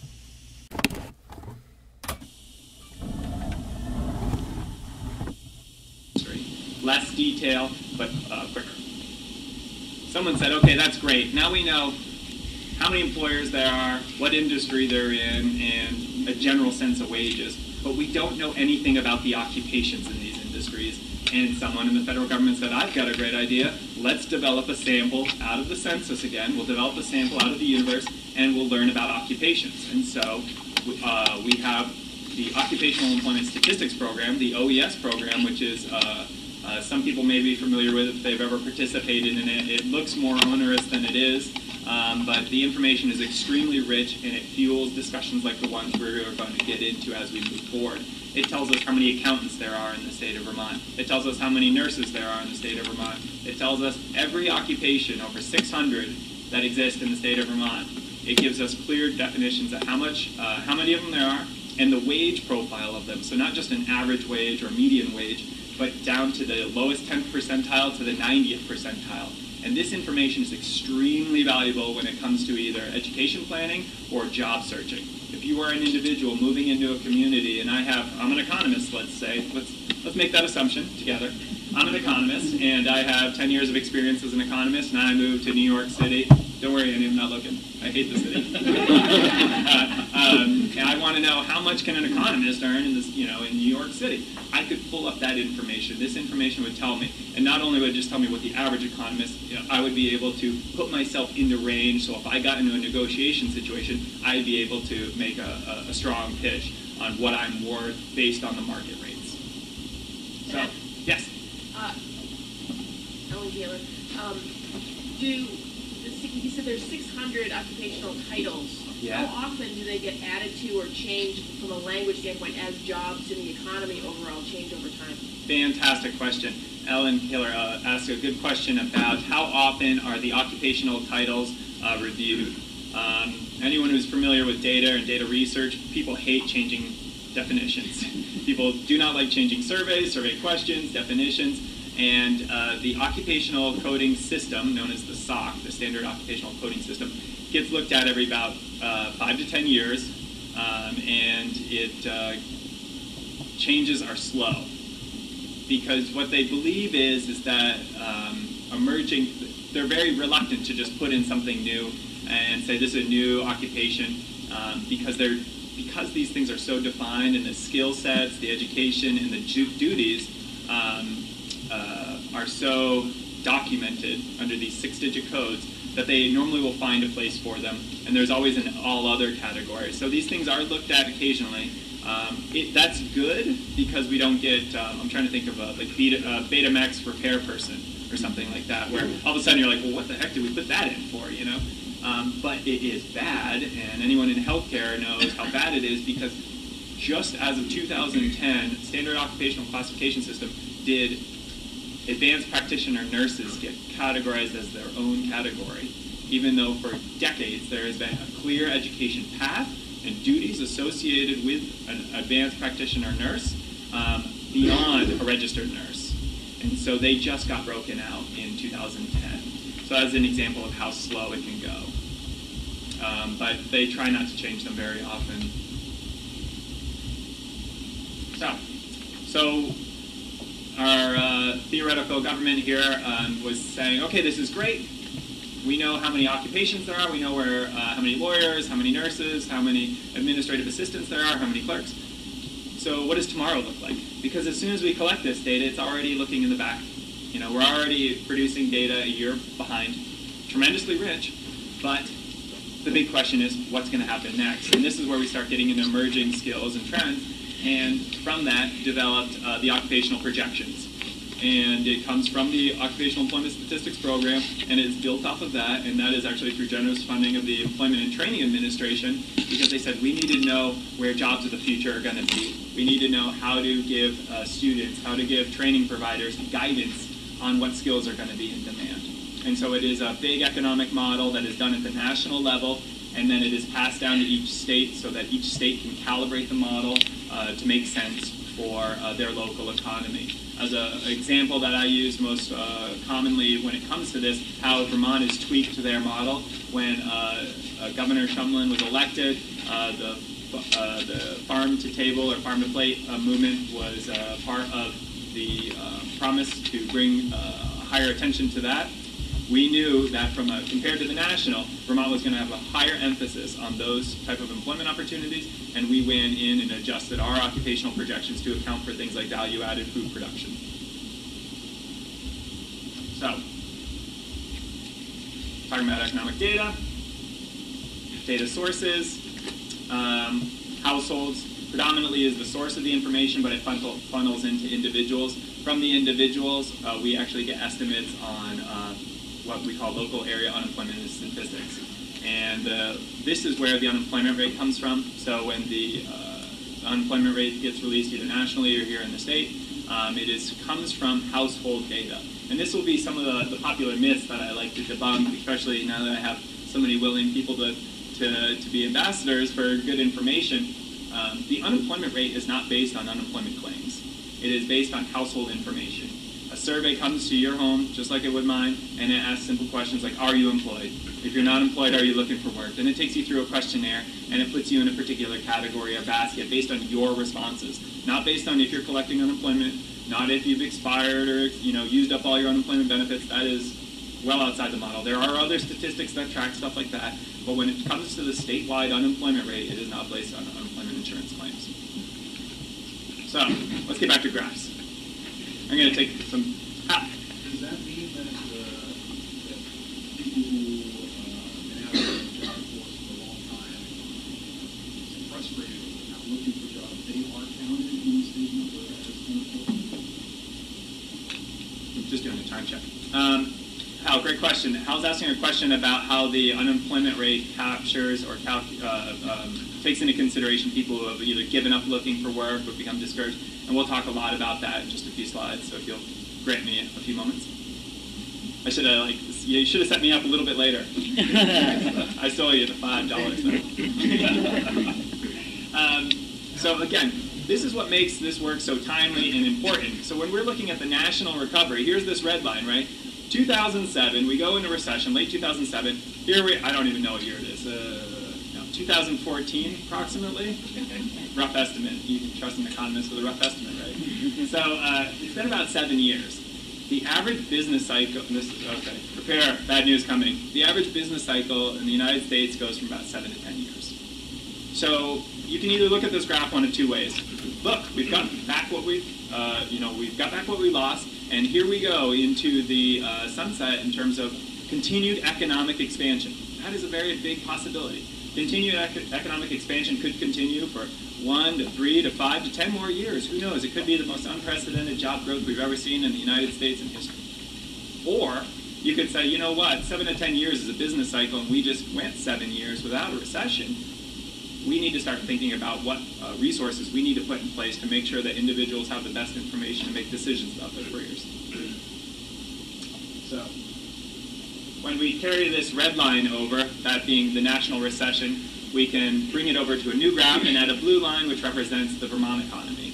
And so you can see, first, we're a much smaller sample here in Vermont, so our numbers are a lot more jagged. They're not as smooth as the national economy, so we're not as pretty looking. But when you compare the recessions to what happened in the U.S. to Vermont, you can see that the recession was not as deep here in the Vermont economy as it was in the U.S. recession. So putting it in different terms, 6 out of every 100 jobs in the U.S. economy were lost during this recession. So 6 out of every 100 at the U.S. level, 4 out of every 100 at the Vermont level were lost. And that starts really putting it in perspective of how big of a recession this was. This is, as I said, the deepest recession that we've had on the U.S. level since the Great Depression. So 4 out of every 10 jobs in the state of Vermont were lost during the recession. And, you know, one of the things we looked at, as I've been with the Department of Labor, is we looked at, well, why is that? Why does Vermont, not get as low? Well, we also know it doesn't get as high in upswings. And the reason is that I believe, and we can always open this up to debate, discussion, and opinions, but we have a very diversified economy. We're not overly reliant on a lot of different, particular industries, so to speak. A lot of people don't even know that, for example, we have a higher concentration of manufacturing employment in the state of Vermont than the U.S. economy does. On a percentage basis, there's more manufacturing jobs on a percentage basis in Vermont than there are at the U.S. level. That gives us a good anchor right there to work with. We have tremendous amounts of agricultural employment, which relates to jobs for individuals. We have private education is a big employer, healthcare, large employer. The federal government has a couple of outposts. Maybe you've seen them along the Canadian border. They're a tremendous employer. That gives us a stability, so we have a higher concentration of government jobs here, in part due to the foreign or the Canadian border, but also in part due to public education, which is found in government in my data, and that's certainly going to be a popular discussion going forward on public education. But also we have very vibrant professional and business and technical services, and I know there's some representatives in the group that represent the business and professional and technical services. And lastly, the leisure and hospitality industry. For something that is supposed to be so cyclical and dependent on where we are in the business cycle, prior to my coming to the Department of Labor, I worked in private practice, and I actually studied the Vermont economy in relation to leisure and hospitality. And it is fascinating to see the travel and tourism industry perform here in the state of Vermont across business cycles. It is extremely stable. It is not like Florida. It's not like Nevada. And the reason is when we ask people, why is that? We started asking either providers or we asked people who came here. And it's because of the markets we serve. During a strong U.S. economy, we get people from California and Texas and Florida. During a weak U.S. economy, we get people from Boston and New York. During a bad economic climate for the United States, we get people from Canada. These are three different ways that our Legion Hospitality continues to be a strong performer and not as susceptible to swings that we see in other states. So it actually acts as a stabilizer to our economy as well and provides another example of rich and diverse job opportunities for individuals. So let's move this conversation forward. We'll take the blue line, which represents the state of Vermont, and we'll switch out the red line going from the nation to Burlington. And this was one of the myths that I was interested to see if it would come up, that job growth is only occurring in Burlington, in the Burlington labor market area. And this graph depicts this recent recession, the blue being, again, Vermont. You can see the downward job pressure during this recession in Vermont. But when you look at it and compare it to Burlington, you can see, well, Burlington's even smaller, so it's going to be even more jagged. But you can see the tremendous amount of job growth that's occurred in what we consider to be the Burlington, South Burlington labor market area, which touches southern Franklin County and northern Addison County and fills in from there. So there has been tremendous job growth. Does the blue line include Burlington, or is that with Burlington out of it? No, that's the same line from the previous. So they were asking, is the blue line, I'm explaining which blue line to the people on the phone. No, this is the Vermont economy represented as whole, carrying over in comparison to the job growth that's occurred in the labor market area of Burlington. So Burlington is definitely pulling that line up, though. Yes. So if you removed Burlington from that, Vermont would, if you had a rest of Vermont, so to speak, it would be lower. And this is a trend that we're actually seeing across the U.S. is that the job creators has been metropolitan areas. And, metropolitan areas for for the U.S. level is about 25,000. So when we look at the Vermont economy, we really only have one metropolitan area that we study, and that is the Burlington labor market area. All our other metropolitan areas, including Rutland or the Barrie, Montpelier area, do not classify as a metropolitan area by national standards. Lisa?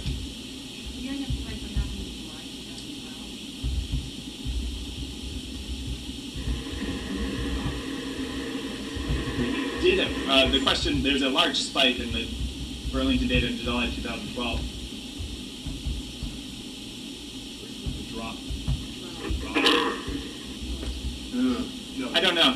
We'd have to take a look at that. I remember looking at it and we couldn't figure out what it was. The data is not seasonally adjusted at the sub-state level, and so sometimes we can get like huge surges related to either private education in the Burlington area or leisure and hospitality as the seasons change. But no, that's a good question. I will certainly look into that. Matt, can you go back one? Jeff Spalding, and I don't know which hat I'm wearing when I ask this question. You know I've asked it before. First of all, what month does this run through, this chart? Oh, I apologize. Yes, I didn't give the guidance. I can't see it. Yeah, no, we're looking at since the recession, so December 2007 to current. So through October, or? This is through August. Okay. So my question is, what's happened since January, and why, and what it means, and is it something we're seeing in our other northeastern states? I guess maybe I don't know if it's possible to find that out, but I'm just wondering whether I'm wearing my state of Vermont Secretary of Administration. When I look at that, I get nervous. Yeah. And I don't know how nervous I would be, so I'm asking somebody that can help with that. Yeah, that's a good question. The question from the floor from Jeff Spalding is, in January of 2014, we had increased employment such that we were above our pre-recessionary level. Since January, it has been showing weakness from a job standpoint as it's kind of climbed down. First off, because this is based on the current employment statistics program, so this is the survey that's coming out of the census. And so as a survey, we know it can be subject to errors and problems. And so every year, typically in January and February, we true up the last year's data based on what we know actually occurred when we actually get the census complete. So we will line this all up. And so some of the volatility we see, especially in data, anytime you're looking in the last year, will get smoothed out because it's not, if we were losing 1,000 jobs a month in the state of Vermont, it would be all over the free press. People would know about it. It would be a large discussion. And so you can see that there is definitely the survey is showing some form of weakness. And it has come up in the October numbers were stronger. And so I anticipate that as opposed to being a downward trajectory, that January is going to be moved down so that it's either going to look like a slight increase or it's going to be flat across the months of across 2014. But it has been an ongoing conversation because we are seeing some things, and I don't know how much we want to get into speculation in this room. Am I allowed to speculate, Commissioner? Okay. Right. So this summer's data has not been as strong as we anticipated. When you look at if you go back in 2007 and you compared the Vermont data to the U.S. data, there's actually indications that Vermont was going into the recession earlier than the U.S. And so that was kind of like, how often does that happen? And we haven't been able to really line it up with any other historical data, but it's putting it in my head, and Kevin and I have had several conversations about this, like, is Vermont, as a small state with few metropolitan areas, a leading indicator of how the country's going? And if we're starting to show weakness, how much of it is an indicator that the national recovery is losing steam? So we have been watching this extremely closely, and we have been looking at the over-the-year changes in unemployment and filings and job reporting. And thus far, we're seeing improvement, but it's like the curve is bending in such a way that the rate of growth is not increasing. The rate of growth is going down. So we're still seeing growth, but the rate of growth is going down. And so we're wondering, what does that mean? And we're really interested in getting into the benchmarking process to see what it really tells us about where we were in 2014. Because when we looked at, we're just finishing up the second quarter of 2014, and there are some signs that the growth rate is slowing. But again, still growth, it's just slower, and we're just trying to figure out what that means at this time. Are we coming into a turning point? To that point, when you look at those, when the numbers are coming in, are you looking at it by business size? Meaning, if there are a few large employers that are doing layoffs, even though there might be steady job growth with smaller businesses, you still may be out of sync because the drops by a few big ones can't get made up for fast enough. I'm just wondering if you look at that breakdown. That's a good, and that's something we haven't done in a systematic way, but I've made a note, and I'm going to take a look at that because I think that's a good point.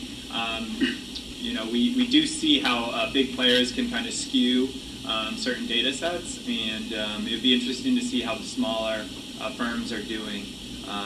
There has been a big push to say that small firms are the job generators. I think there was a recent economic report that we were looking at was showing that, the more mature firms, after you get to a certain point, you kind of level off in growth, and actually they're finding the growth in the 20 to 49 range in terms of employment size. So the question was, do we look at job creation or job expansion by employer size? And the answer is no, not in a systematic way, but it's something I'm going to take back to the office. Thanks, Ellen. Michelle? Okay.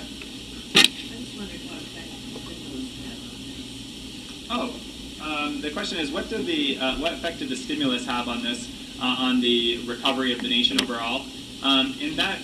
Or in Vermont, and that is open to debate still. I keep listening to different podcasts about economists who argue that it would have been much worse, or it would have been the same, that it had no impact, and so it is. I've never heard a decisive or clear-cut information like that. I would say I know the answer.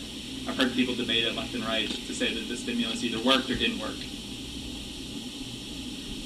I wish I had a better answer for you. Dean Stearns, your next slide, where you back Burlington out, the Burlington labor market area out on its own, I'd be interested to find out the effect on the statewide, if that was backed out of the statewide, of where everybody else did. Yeah.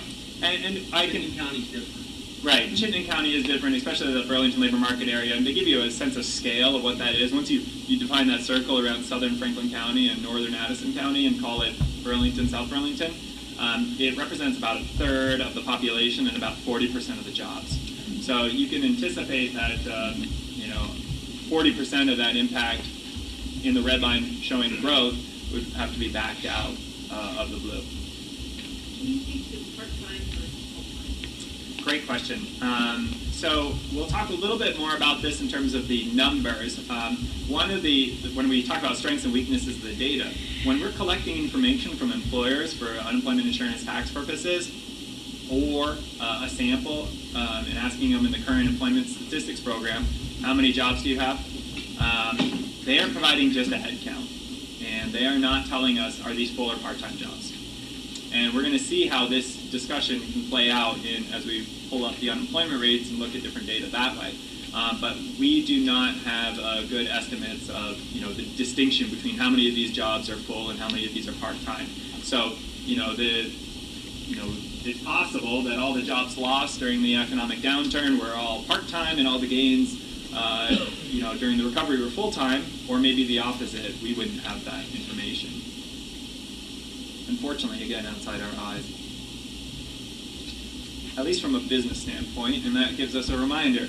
This presentation is not supposed to be about jobs and businesses, it's supposed to be about people, right? So we need to move forward, and I'm going to attempt to continue this conversation from the standpoint of people, because what we're really talking about from a workforce development standpoint is what individuals need to be looking at. And we will talk, I couldn't keep business out of it, right? So we need to focus. Huh? Maybe a good time for a break. Oh, sure. Hurry back fast.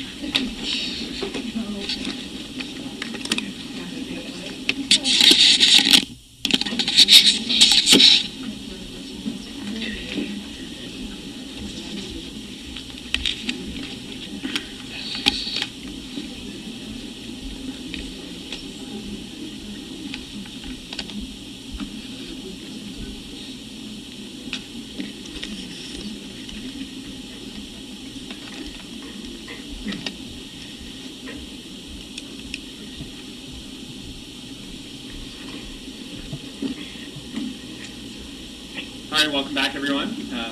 Thanks, Michelle, for that little break. That was nice to stretch our legs, get our energy up here for the final push of data. We're going to jump in. I'm only halfway through my presentation. I haven't even started talking about our focus yet. That's not normally a good sign. So we'll see how much information we can glean from this last push. So, again, we're talking about different types of data. We're talking about how information is collected. We're going to switch gears, going away from businesses, talk about households. Households, like anyone who's ever taken who's required by law to take the census every 10 years, you've seen those forms that come in and say, person 1, answer all these questions. Now answer questions for all person 2. And this is how household data either gets aggregated or it gets broken down into individuals. And so the key bridge or link between households and individuals is the U.S. Census.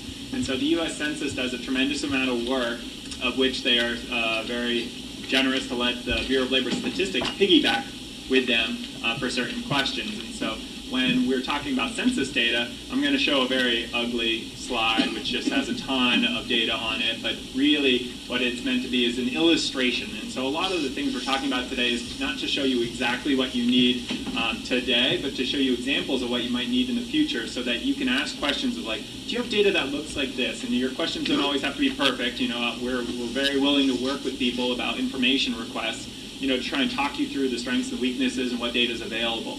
So when we're talking about U.S. Census data, it gets tabulated in certain ways. And I pulled out some samples of U.S. Census data so that we could compare Vermont against the U.S. And we could have just some quick, high-level takeaways. One, based on this information, we can see that there's a lot fewer people in the state of Vermont than there is in the United States. There's a lot of people in the U.S., and there is relatively few in the state of Vermont. But then when you break down this information into percentages, you see that the state of Vermont has a lower than the U.S. Concentration of young people under the ages of 5. And so we talked about that. So we have a low concentration relative to the nation of people under the age of 5, and we have a high concentration of individuals over the age of 65. I had to look at the slide to see what the age break was. But we have a higher concentration of older individuals, lower concentrations of younger individuals, and that goes to some of the point we were talking about in terms of we're an aging state or we have few youth. And the idea of youth flight or brain drain, as it's sometimes referred to, we're going to talk a little bit more about that as we go forward in these discussions. But on its face, we have fewer than the national average in terms of young people. And then when you look at our concentration or distribution of race and ethnicity, it is not hyperbole to say that 95% of the Vermont population is white, because it is. And we have very limited numbers of people of different racial or ethnic backgrounds. And in some ways that is a disadvantage to us because we don't have that rich diversity that can make up a vibrant community. And so compared to the nation, we have a lot more individuals who are classified as either white or white alone. Again, some statistical terms not related to people, talking about statistical people here. When we take a look at education levels, we see that Vermont has a higher concentration of individuals who have a high school degree. We have a higher concentration of individuals who have a bachelor's degree or more. Going to the idea that we have an educated workforce, an educated population first, educated workforce, and in economics, one of the basic tenets is that education leads to productivity. So when we talk about a quality workforce, a lot of it is rooted in the fact that we have a higher than average educational attainment level compared to the nation. And again, some of these information will bear truth in terms of what we believe to be about our economy and about our population as we see the data presented. Other information that we can talk about, and this is really starting to get out on the thin ice for where my area's expertise are, at least my basic comfort levels, especially talking to groups about, is when we start talking about income. Income is one of those terms that has many, it has set definitions depending on what information you're looking at. The U.S. Census does track income data, and interestingly, when you do a comparison of household income data in Vermont and compared to household income data in the U.S., it is higher in Vermont. And that's surprising to a lot of people. And income can be passive or active income, meaning income from wages or income from passive investments like real estate or dividends or stock returns. And interesting, even more interesting, and Kevin loves to point this out, is that this is a household metric, right? So let's take a look at the household formation rates, and on the U.S. level, 2.6 people are in every household. In Vermont, it's 2.3. So there's fewer people in Vermont households contributing to more overall average income. And so even on a standard level, if you included those 0.3 statistical people that are missing from every Vermont household, that would be a further enhancement to the average or median household income. And so some of these things are going to start presenting themselves as, wow, that's surprising. How do we know this? And these might be areas for further exploration as a group that we want to understand. This is, again, an income, and my area of expertise more is on the area of wages, at least labor market information. We study a lot of wages, and we'll talk about wages as we go forward. But this is an income measure, which I think comes as quite surprising to individuals. Pat? How timely is census data? Do you think of it as 10 years? Is it based on samples like some of the other data? Good question. So the question is, how timely is census data? So the census, is it in the Constitution? I'm not good with my history. I believe in the Constitution it's required that the people are counted every 10 years. And so there is that 10-year census that occurs. In the interim, there are surveys that the U.S. Census do every year, and they tend to produce estimates in through the American Community Survey, what's most currently, 2008 to 2012 estimates or something? They don't produce it as annual estimates, they produce it as aggregations of many years estimates. So these are comparable, but they, again, if you're looking for timeliness, it's not timely because this is a large survey and it takes a long time to compile the information. So we might be looking at 2012 or 2013 data in 2014. And then the last point, oops, yes? Yeah, Christopher Lorsi, you're on. Are you able to break out that northern Addison to southern Franklin County and go up the third column for that area and the rest of Vermont to see whether or not that validates the conventional wisdom that Chittenden County really is different from the rest, and maybe the numbers that we believe are so variable throughout the state. Yes. Okay. Maybe demonstrate if you break that out just like you did with the previous slide on the job data. Great question. So the question, the slide that we're looking at is a comparison of Vermont data to U.S. data, and the question is, if we broke out the Burlington, South Burlington labor market area from Vermont, basically adding a third category, how would these statistics compare? What's interesting, and this is kind of a New England phenomenon here, counties don't mean anything in New England. And so we, in New England, we have something called NECTAs, which are New England cities, towns areas, and they're the end-all be-all. Only produces information either at the town, city, or county level, and they would not have that labor market area definition like we have in our commuting patterns. So when we look at a labor market area, we look not only where the jobs are, but where the people live and where they shop to set up like a commuting area, and based on travel patterns define labor market areas that way.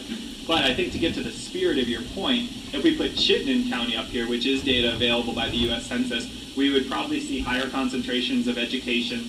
We would probably see lower concentrations of white people, and we would probably see higher concentrations of income. And the last point I was going to make, and this one I wouldn't know about Burlington, and it would be interesting to see, or Chittenden County or Burlington. The last point about poverty, when you look at the U.S. Levels, 14.9% of individuals are living at or below the poverty line as of 2008-2012 data, versus in Vermont, 11.6. So we have a lower level of poverty. It'd be interesting to see what the poverty levels are in Chittenden County, because then that would really, if you have higher income levels but higher concentrations of poverty, you'd really see that wide scale of people's daily lives. Poverty guidelines, they're just set irregardless of how much it costs to live where you're living. Yeah. Yeah, the question being, is poverty lines just set universally absent consideration of cost of living? And yes, that's true. It's a federal definition of poverty. What, maybe you could tell us what the relationship between the federal guidelines for poverty and the federal line there, and the poverty guidelines that are issued annually that are broken down by area? Yeah, that is... For eligibility determination, they break it down by area. Certain places have more, I guess that was my question. Yeah, and this is, again, as prefaced, this is a little outside my area of expertise. I could certainly research. Do you have any knowledge about the poverty levels? I don't. I do know that I just have on here the poverty rate in Chittenden County is 10.8, so it's a little bit lower than okay.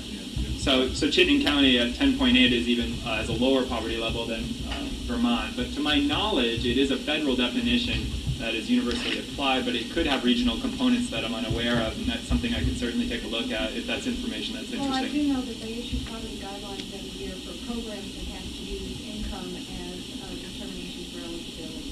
And those are broken out, and they are, it's noted that, New York City has a higher standard of living, therefore the eligibility guidelines defined by poverty is more money than it would be in rural Mississippi, for example. Right. The point being that eligibility requirements, or in comparison to poverty guidelines for areas of like New York City, would have higher requirements than rural Mississippi was the comparison made. I'm just curious about the connection.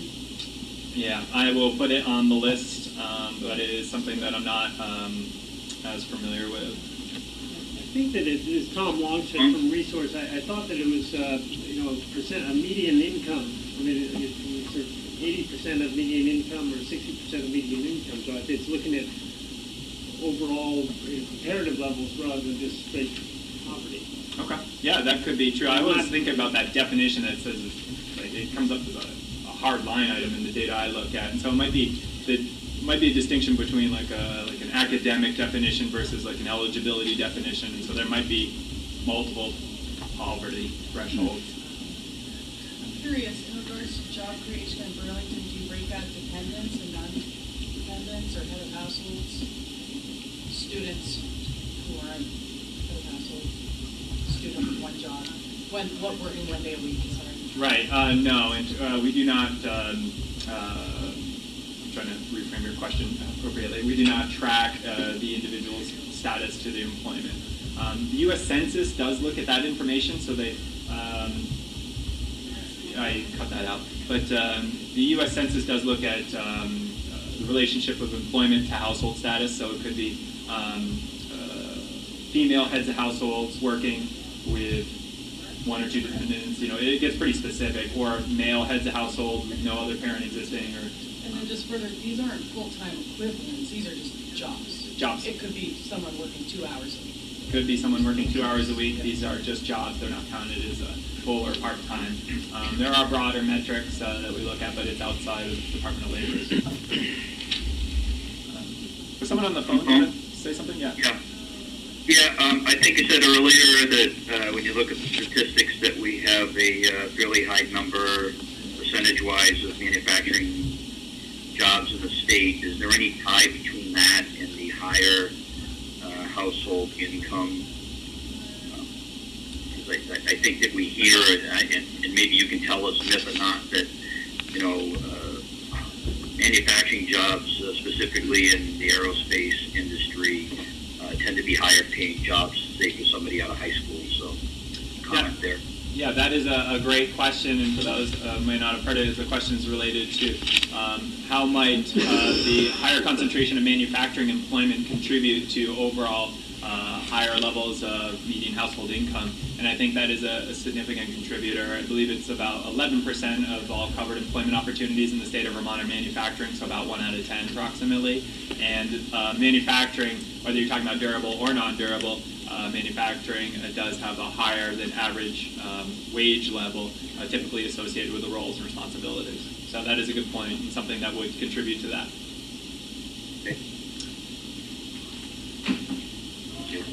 No problem. And so, good, I made it through the census part of the discussion, which is, again, my weakest part of the discussion. But if there are information, again, this is stuff that if we had questions about, we want to learn about single parents, heads of households, we can look at that data. It does exist through the U.S. Census, and we will pull that information and we will get smart as needed. Now, when we, let's talk about workforce. Is that what we're here to do today? Talk about workforce? We're finally there. We're finally at the workforce conversation, and we know a lot about our workforce in the state of Vermont because of the local area unemployment statistics program, affectionately known as LAUS. LAUS is done in partnership with the U.S. Census, and it is a monthly survey of households, again, so they come in, people agree to participate, it's a managed panel, so individuals are included based on housing structure, age, race, ethnicity, to be representative of the entire population of the state of Vermont, and the information is collected as reported by individuals, and so, I know how I am when I'm taking survey questions. Sometimes I'm in a good mood and sometimes I'm in a bad mood, but this is how the data is collected. It's as reported by individuals, not based on unemployment insurance claims. So it does provide valuable information about the unemployment rates, labor force participation rates, which is something that we're going to be discussing in greater depth in a few moments. And employment rates is something that a lot of economists track as a measure of economic health. The percent, not just of the people looking for work, but the people who actually have work within a designated population. And this information is produced all the way down to the town level. So it is extremely rich and aggregated all the way up to state level, labor market areas, counties, and even definitions based on the sub-state workforce investment boards, WIDLITs, sometimes they're referred to as. What do you call yours, Nancy? What, our workforce board? Yeah. Rutland Region Workforce Investment Board. Okay. Rutland Region Workforce Investment Board. Okay. Yeah. So let's take a look at LAUS data. And this is a graph that captures, again, I should be able to explain it all. I'm just looking at it. We're going to focus just on the blue line. This covers 2001 to current. So 2001 to current, left to right. The blue line is represents the labor force. And we're using federal definitions here. To be in the labor force, you either have to be employed or unemployed. That's it. Employment plus unemployment equals labor force. And as we talked about briefly, to be unemployed by federal definitions, you have to be looking for work within the last 4 weeks.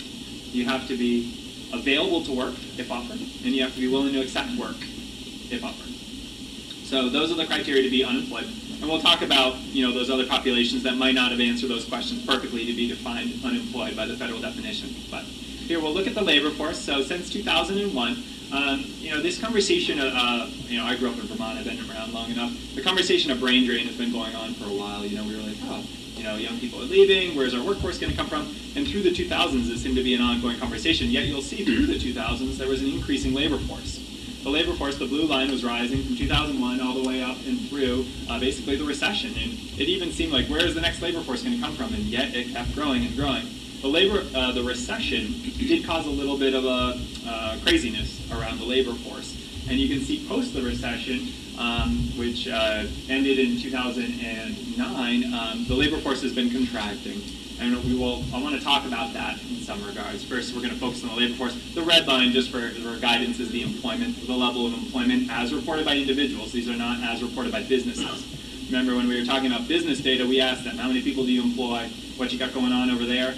But on a household level, we can also ask people, hey, are you employed? And they'll tell us. And that includes people who are in agriculture. That includes people who are self-employed. It is based on their definition of, oh yeah, I'm working this week, check the box. I got a sweet gig over at Colchester, who knows? So looking at the blue line, this is where the demographic piece comes into play. And we can start talking about, okay, what was the run-up in the labor force all about, and what is this contraction in the labor force all about? When we look at population data, we've used a courtesy of the Agency of Commerce and Community Development. Thank you, Lisa. We did something that, as a group, we said we wouldn't do. The Agency of Commerce and Community Development put together projections, a Vermont population projection. They produced a low estimate and a high estimate. And because I didn't want to go through scenario A, scenario B, up and down, I averaged them, even though as a group, when I was on the technical committee, we said we wouldn't average them stuff. Lisa, you can't tell Ken, I averaged the population projections. Because the reason there was a low scenario is that between 1990 and 2000, there was tremendous in-migration into Vermont. Between 2000 and 2010, we did not see that in-migration. And so when you look at the historical performance of Vermont in terms of populations, it's almost as if, the hardest part about doing a population forecast is not how many births there's going to be or how many deaths there's going to be. It's how many people are going to move in and how many people are going to move out. And for whatever reason, between 90 and 2000, we had tremendous in-migration. Between 2000 and 2010, there was little migration. And so it's almost, that was the structure for how we got a high and a low. We're seeing that the low is already going to be a little too low based on where we're at. And the high, we might be able to get there. Looking just right now at the bottom line, we're currently at a population of about 625,000. If you average the high and the low, say the population would get to about 645,000 by 2030. The high was 670,000. So, that 645 might be about right. It might be a little bit higher, actually, because the low forecast seems to be too low. But when we look at the migration of individuals by age groups, this is where some of the myths or the popular knowledge, what we know about our state to be true, come forward. And if you look just even at the top line, the under 5 population, you see, has been declining. That, as a share of the population, has been declining. We are not making Vermonters as fast as we used to. That is a birthing issue, right? This is it's the blessing and the curse of having an educated workforce. Education is highly correlated to birth rates. And so as your population becomes more educated, people either postpone or decide they're going to have fewer children. As a result, you have lower birth rates. And this is one of the things that's contributing to the idea that there are no young people in the state of Vermont. There are none, 0. And the reason is because we're not birthing them as fast as we used to. And you can see this data play out for these younger ages. And it tells some of that narrative that we've been talking about as you get to the 5 to 9, the 10 to 14. And then something unusual happens around the 20s. One thing Vermont is very good at is educating people. We do it at the pre-K to 12 level or some mix in between, but also at the post-secondary level. And so we are a large importer of college-age students. You can see it in the demographic data every time you look at it. It's like we import a ton of college-age students and then we export a ton of post-college-age students. And so a lot of the discussion that occurs about the brain drain is people saying, look at all these 20-somethings leaving, but a lot of them came from somewhere else. And it needs to be a bigger time period than just focusing on these particular age groups of 20 to 24. Because historically what has happened in the state of Vermont is that we import a lot of college age, we export a lot of post-college age, and then somewhere around 30, we start importing people again. And this was a lot of the immigration that occurred in the 90s and the 2000s, in that time period, is these 30-somethings decide that they are going to come to Vermont and they are going to do something special and be a Vermonter. Yes? Sean Woodruff. Yes? It seems as though it's even worse than that. If you look at the export rate between the 20 to 24, and if you assume that people are coming to college at 18 and 19, so we're actually crossing bounds. So the 20 to 24 will always look as though it's diminishing, and after 15 to 18 or 19 to 20 will always look as though it's increasing. Yes, and that's the challenge of where it's at. The point being that the age brackets, as studied by U.S. Census, don't really line up that well. Where you have this huge population coming in, huge population coming out, and it's more nuanced than that. Otherwise, it would be a net, basically. Right. Otherwise, it would be a net. Exactly. And so that is case in point, and that is one of the reasons that it's been, because we know like people leave to go to college, or after college they leave. I was one of those people. I left after college and went adults, but eventually made it back here, kind of fitting in with the whole story here. And so it's this idea of recruitment around 30 to 35s, or what we can do with retention around that age, which is so important because they are ultimately going to be the feeders of the 0 to 5s in theory. As we move forward, you'll see some decreases that are striking in the 45 to 54-year-olds and the 55 to 59-year-olds. That population has been going down as a percentage of the population, not because there are fewer of them in absolute terms, but because they're aging out. This is how baby boomers look on the data when you see, oh, look, we lost all these 45 to 55-year-olds. We didn't lose them, they just got older. And now they're found in different brackets, and we see them as increased populations in the lower ends. And so the question becomes, well, how does this all work for our labor force? We have different populations that are increasing and decreasing, and what's going on with all that? When we look at labor force participation rates, it becomes a question of like, what is happening? There's two functions that are really going on for our declining labor force that we see in the data. One, people are retiring. Going into the recession, people might have said, you know what, I'm ready to retire. Oops, bottom just fell out of the economy. My housing values just shot down. My stock portfolio's gone down. I'm less secure about the second job that my partner was going to consider taking on. I think I'm going to postpone retirement. And so you had a pent-up demand for retirement going into the recession. And so out of necessity, some people stayed in the labor force. But we're also seeing it for people not related to those factors, in that there are individuals who are saying, I want to work longer. I want to, the labor force participation rate, and these numbers, I'm going to just say them out loud so that individuals on the phone can hear them. But when you look at the 65 plus group, the labor force participation rate in 2007 was 19%. When you go to the 2014 data, the most recent stuff we have, you see the labor force participation rate of that group has now gone to 23%. And that may not seem like a lot, but when you're talking about an entire population of people, that 4% increase is significant. It's individuals that are staying in the workforce longer. I'm thankfully honored to be part of the Successful Aging, the Mature Workforce Committee, that working with Pat and Thomas on these issues. And it's interesting to see that there is an increased labor pool at this age group that we had historically not seen. People are choosing to work later, whether it's encore careers out of economic necessity, or they just read the same report I did, which says that the longer you work, the longer you live. They are showing that the earlier you retire has an impact on, it's kind of morbid again, sorry. I'm trying to keep it light. But so there is increased labor force participation rate from older participants. And so how is that, that is helping buoy our labor force, and it asks questions. It begins to raise the questions like, how are workers prepared, or what opportunities are available? And these are the questions we need to wrangle with as a group and come up with solutions to say, there are people that are willing to work, they have skills, they have ways that they can contribute, and now is how do we make sure that the employment opportunities are conducive, or that employers are aware of these opportunities and how they can take advantage of these untapped resources. Conversely, when you switch to the lower end of the spectrum, this is another contributing factor to why the labor force is declining in the state of Vermont, and this is a national phenomenon. This is not just Vermont. But the labor force participation rate of younger workers between the ages of 16 to 24 has been going down. In 2007, it was 62%, and by 2014, it was 60%. So that's a 2% decline, and these start to look like shifts. These are big shifts, and it's like, is that trend going to continue? You know, what is the future hold for that?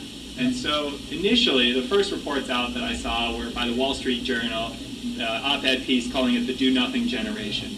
You know, they're saying, oh, they're, dropping out of the labor force, they're living in the basement, and it must be those video games everyone keeps talking about. That's got to be what they're doing. But, a little bit of research. I went to a fantastic presentation by an economist from the Federal Reserve Bank of Dallas, and Atlanta. Doesn't matter. One of the Federal Reserve Banks did an amazing presentation, and they actually broke down the data by individuals to look at this population of young people to say what's going on. We see labor force participation rate declining for young people at the national level, echoed here in Vermont data. What is happening? And they broke them down into 3 categories. They were really trying to study what they acronymed as NEAT, not in employment, education, or training. So they were trying to say, what is going, how is this population of not in employed, not in education, not in training, how is that population changing? And they found it to be quite stable. They did not see it increasing or decreasing. What they found is that the people who are participating in post-secondary education, which is increasing, a lot of people have been doing that. We've been seeing that younger people are getting more schooling, which is on its whole a good thing. And it's just this difference. It's a shift between people who are working and going to school versus going to school alone. And it seems to be less people are doing both. And so they're either working or they're either going to school, and it's that population of not of school and work that is declining. And as a economist, as I've looked at this, that is a challenge.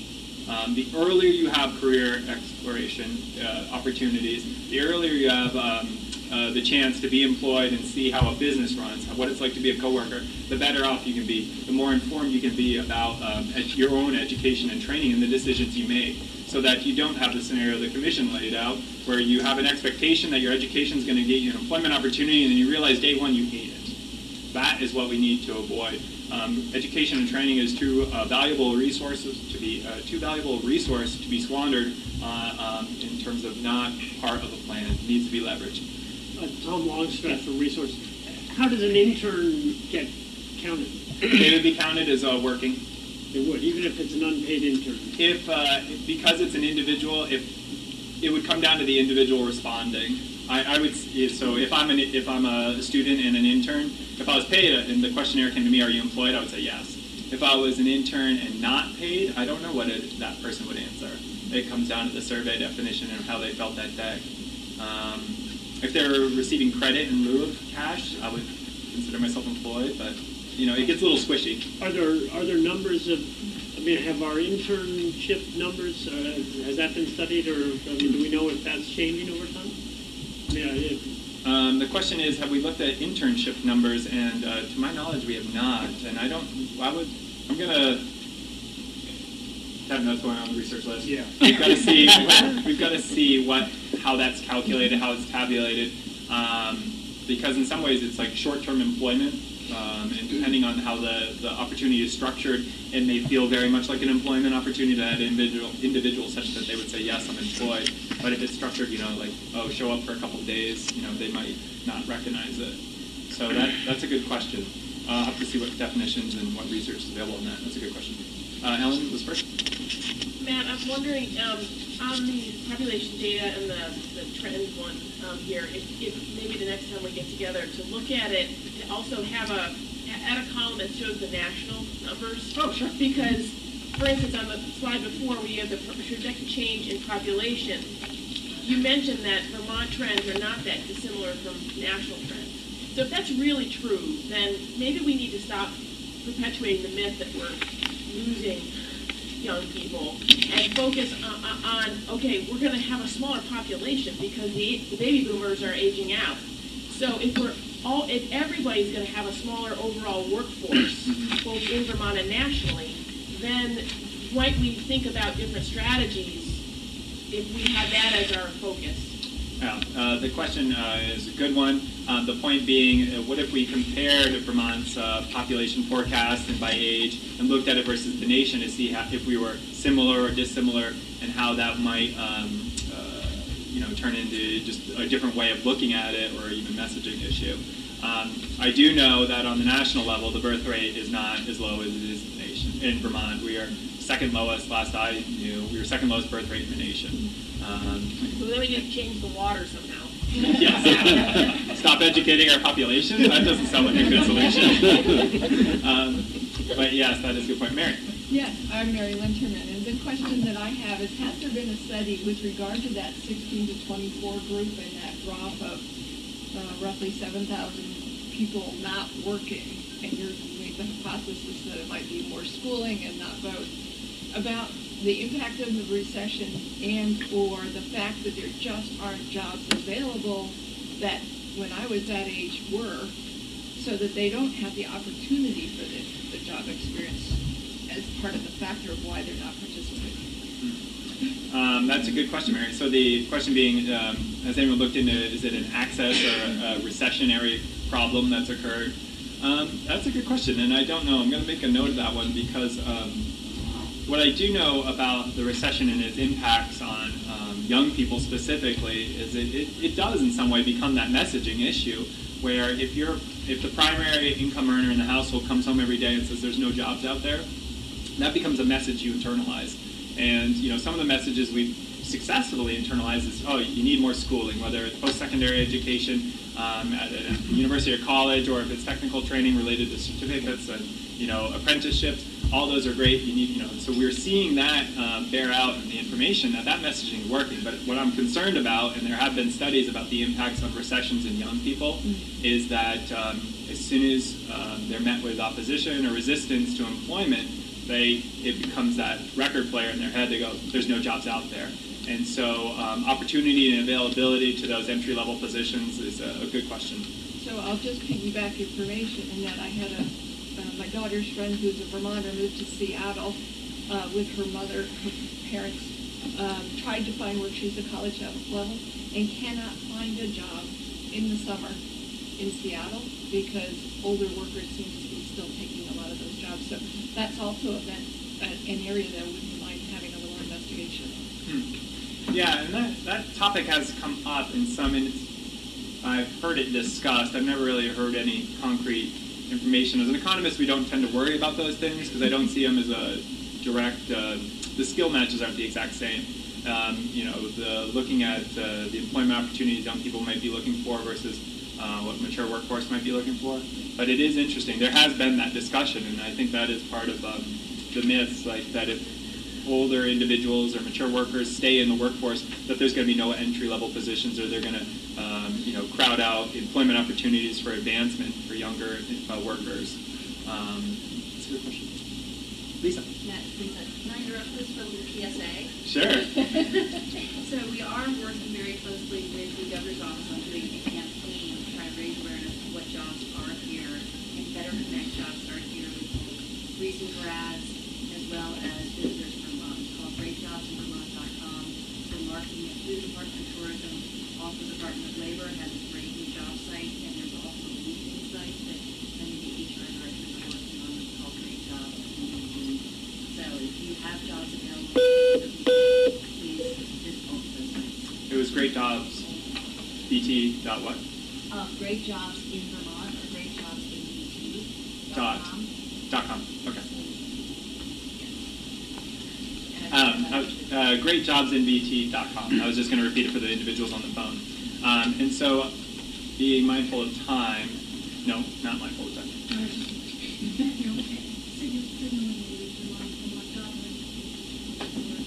Oh, right, yes, right. And as part of that, in the partnership in terms of employment opportunities, you have Vermont Job Link, which is the Vermont Department of Labor's site, which hosts not only resumes or individuals looking for work, allowing employers to see if they can recruit someone directly or post their own jobs to have individuals solicited. And The local career resource centers or American Job Centers, they can assist in that in terms of either helping in the recruitment process for employers.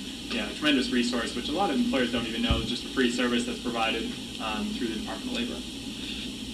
Okay, so these are two trends that we're seeing in the Vermont economy and the national economy. Older workers looking to stay in the workforce longer, and younger workers not joining the labor force is to the same rates they once were.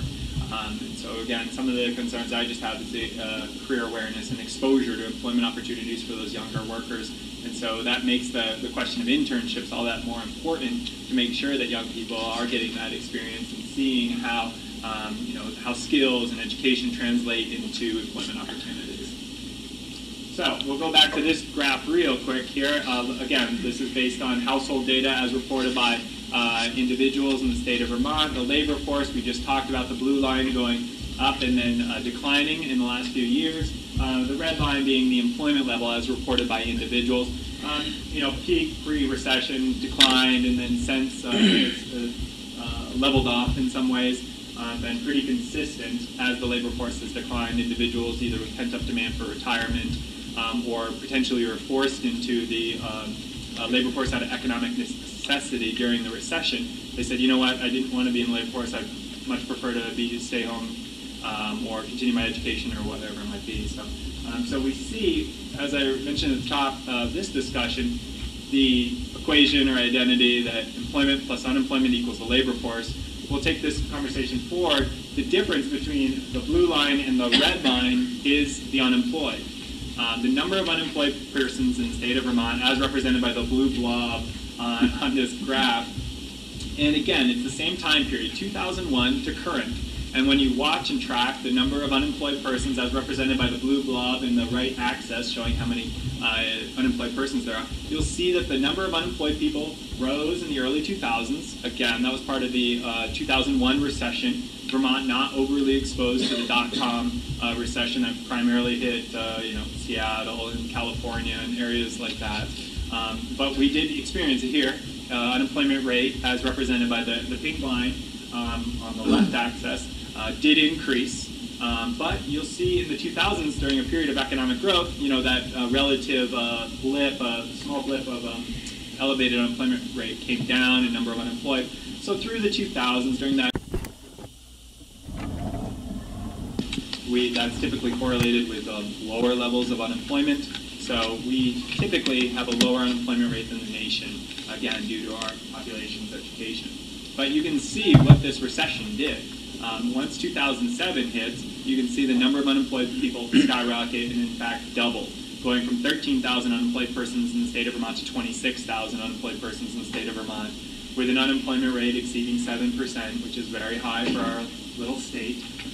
But since 2010 or so, you can see it's been slowly sliding down, and we find ourselves here now in 2014 with a big trough and a big spike back up in number of unemployed. And again, I think this is just because it's the one-year data that hasn't been cleaned. I don't think we went as low as we actually did in the summer months when we were reporting levels of 3.2, 3.3% unemployment rate.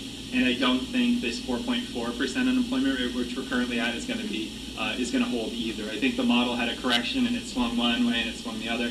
So I think we're going to see it kind of fill in that easy downhill, maybe a little peak, but coming back down again.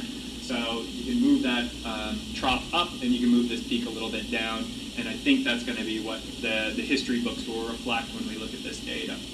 But nonetheless, let's talk about this blue blob a bit more because it represents unemployed persons in the state of Vermont. These are individuals who say, I want work, I'm looking for work, I'm able to accept work, I don't have work. That represents 13,000 individuals, 14,000 approximately in the state of Vermont right now. And even during the height of the recession, when we were talking about the number of unemployed people, the unemployment rate, even at 7%, I would go and talk to people and they said, you know what, that still sounds made up. That doesn't sound true. 4% unemployment rate, I'm not buying it. I know 10 people on my street that are unemployed right now. And you start getting almost like pushback about the official statistics. And this is where the discussion normally happens of like, well, you don't count these people, you don't count that people, and then everyone's, okay, slow down a little. they get very angry. They get very angry. And they say, well, there are other ways to look at this data, and it's not the next slide, so I will change subjects. So we'll take a look at this population. We can actually look at the unemployed, and we'll break them down a little bit more to add some granularity. This, again, is taking not only the depth of knowledge that we're talking about, but taking it a level deeper. Because we are a small state with a small sample, we can only take it about one level deep. And so if we want to look at age, we can take it in age. If we want to look at education, we've got to look at education. But it gets very difficult to put it all together. So in this particular presentation of information, we're looking at age. And the gray lines represent participation rates, what we just talked about, where we're seeing young people's participation rates declining and older or mature workers' participation rates increasing. But the yellow are numbers. They're absolute numbers. They're actually people. So you can actually get a sense of how many people in the labor force are represented by these age groups. And while the population in the labor force varies by age group tremendously, some of it's a function of the brackets. These are 5-year age groups versus a 10-year age group in certain circumstances. Comparing a 20 to 24 to 35 to 44 is not a fair comparison because one's a 5-year comparison, the other's a 10-year group. But you can see that population is civilian labor force, but if you look at the unemployed persons, it's quite stable. There's about 2,000 people in every age group that is unemployed. And if you're looking at a small age group like 16 to 19, that's going to translate to a very high unemployment rate for young people, 17%. But as you move forward, you can see that as the size of that pool increases, that 2,000 unemployed persons get smaller and smaller, so you have a lower unemployment rate as you move through the age brackets. So you can almost think about it as like of the 13,000, 14,000 people, you can almost see like, oh, there's 2,000s of almost each different age groups as you go forward. And it starts painting, it gives a little bit more of a profile, a face to the individuals who are experiencing unemployment. If we do the same thing by education level, again, we're looking at this time with the number of people who are unemployed or as a rate. You can see that education is highly related to the unemployment rate. So the more education you have, the likely is the lower your unemployment rate is going to be.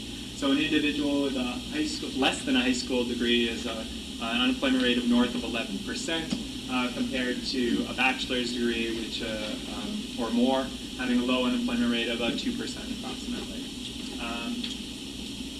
But in addition to and what makes this a double, like I don't know what else to call it, ×2 in my head. It's a factor of ×2 of importance in terms of the educational attainment level, is not only does it translate to unemployment rate, but also translates to labor force participation rate.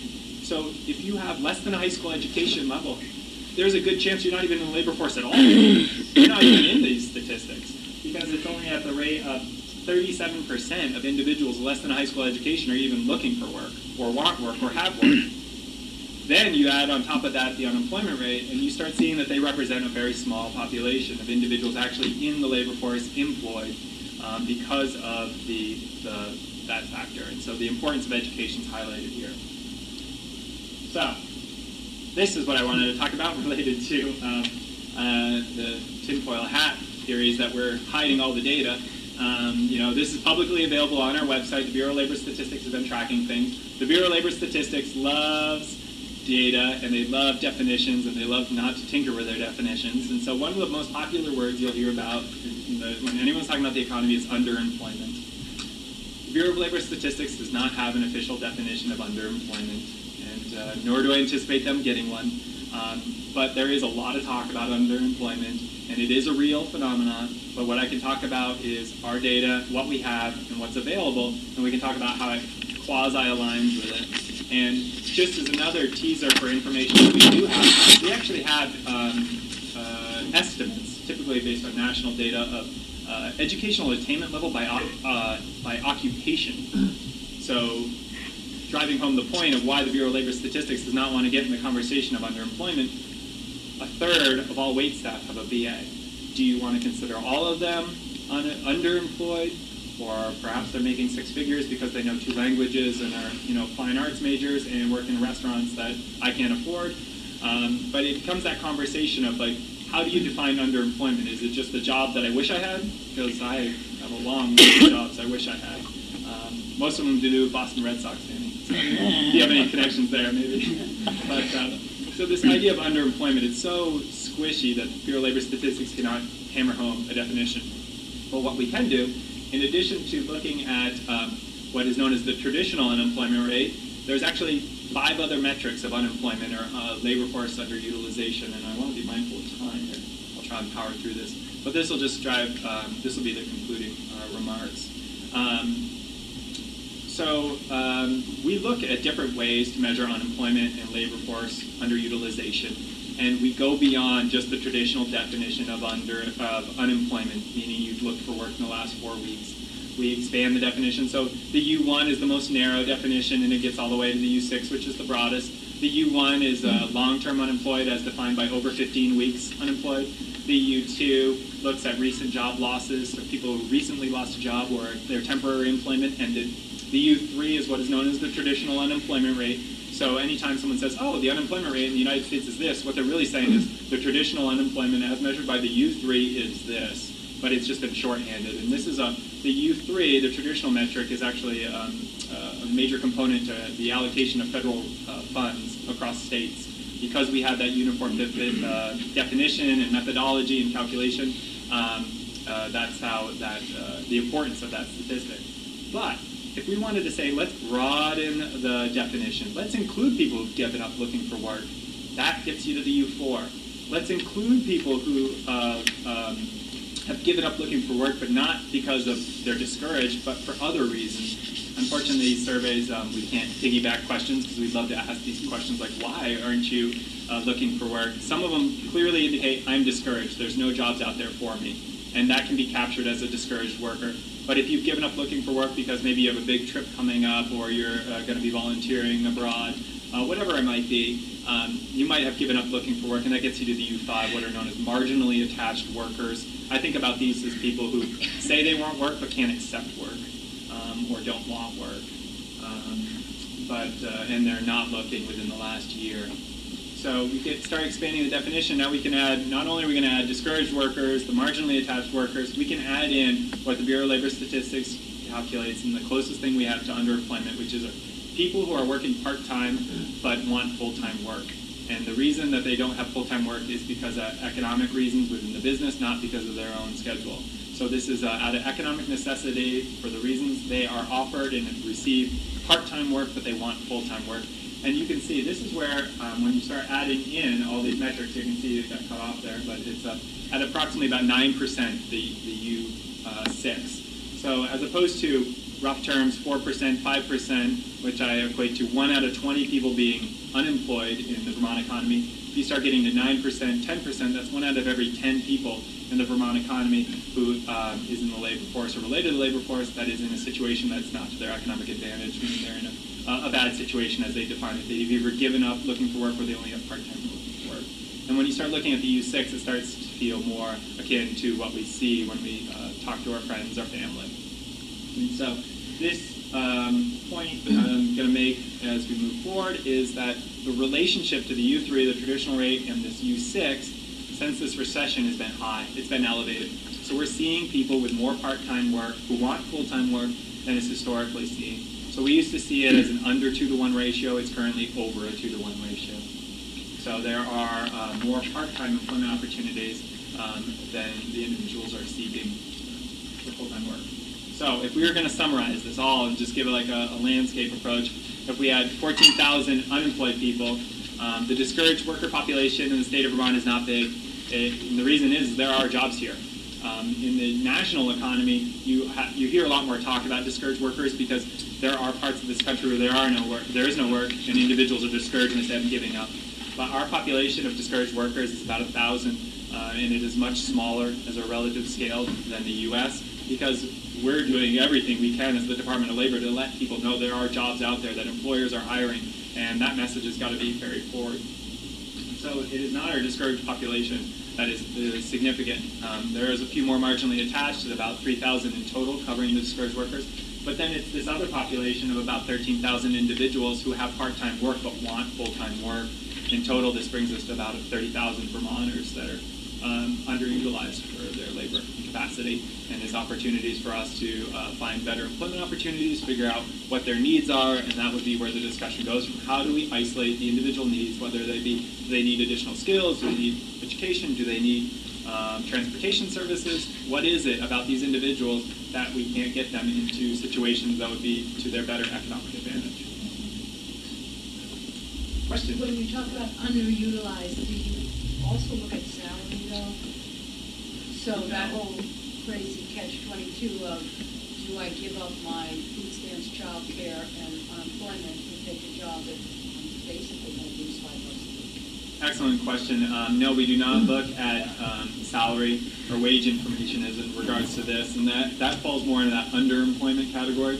Am I getting paid what I'm worth, or am I almost like a forced labor situation where I need to take this work out of economic necessity, or this opportunity doesn't even make economic sense to me because of the benefits available to me that I would lose should I take on additional work. So no, we don't consider that. So, just a preview of what's to come. We haven't talked much about our industry composition and just in general, but we can look at it where is growth happening, then taking an occupational lens and putting it on the subject, and then ultimately rolling it forward with occupational projection data. And we also have regional data. But really, what this takeaway, this has been just like a tasting menu of data and resources available to you as this group. And the question needs to be asked, so like, what do you need? What does it sound like? What does it feel like? It doesn't have to be a perfect question, but it's like, what do you need? What would help you in this role? That's it. And hopefully I saved some time for open discussion, which was the goal. Yeah, don't give me a forum with unlimited talking space. I will fill it. Any other questions for Matt? Well, comments? Yeah. Matt, thank you. That was really, really helpful.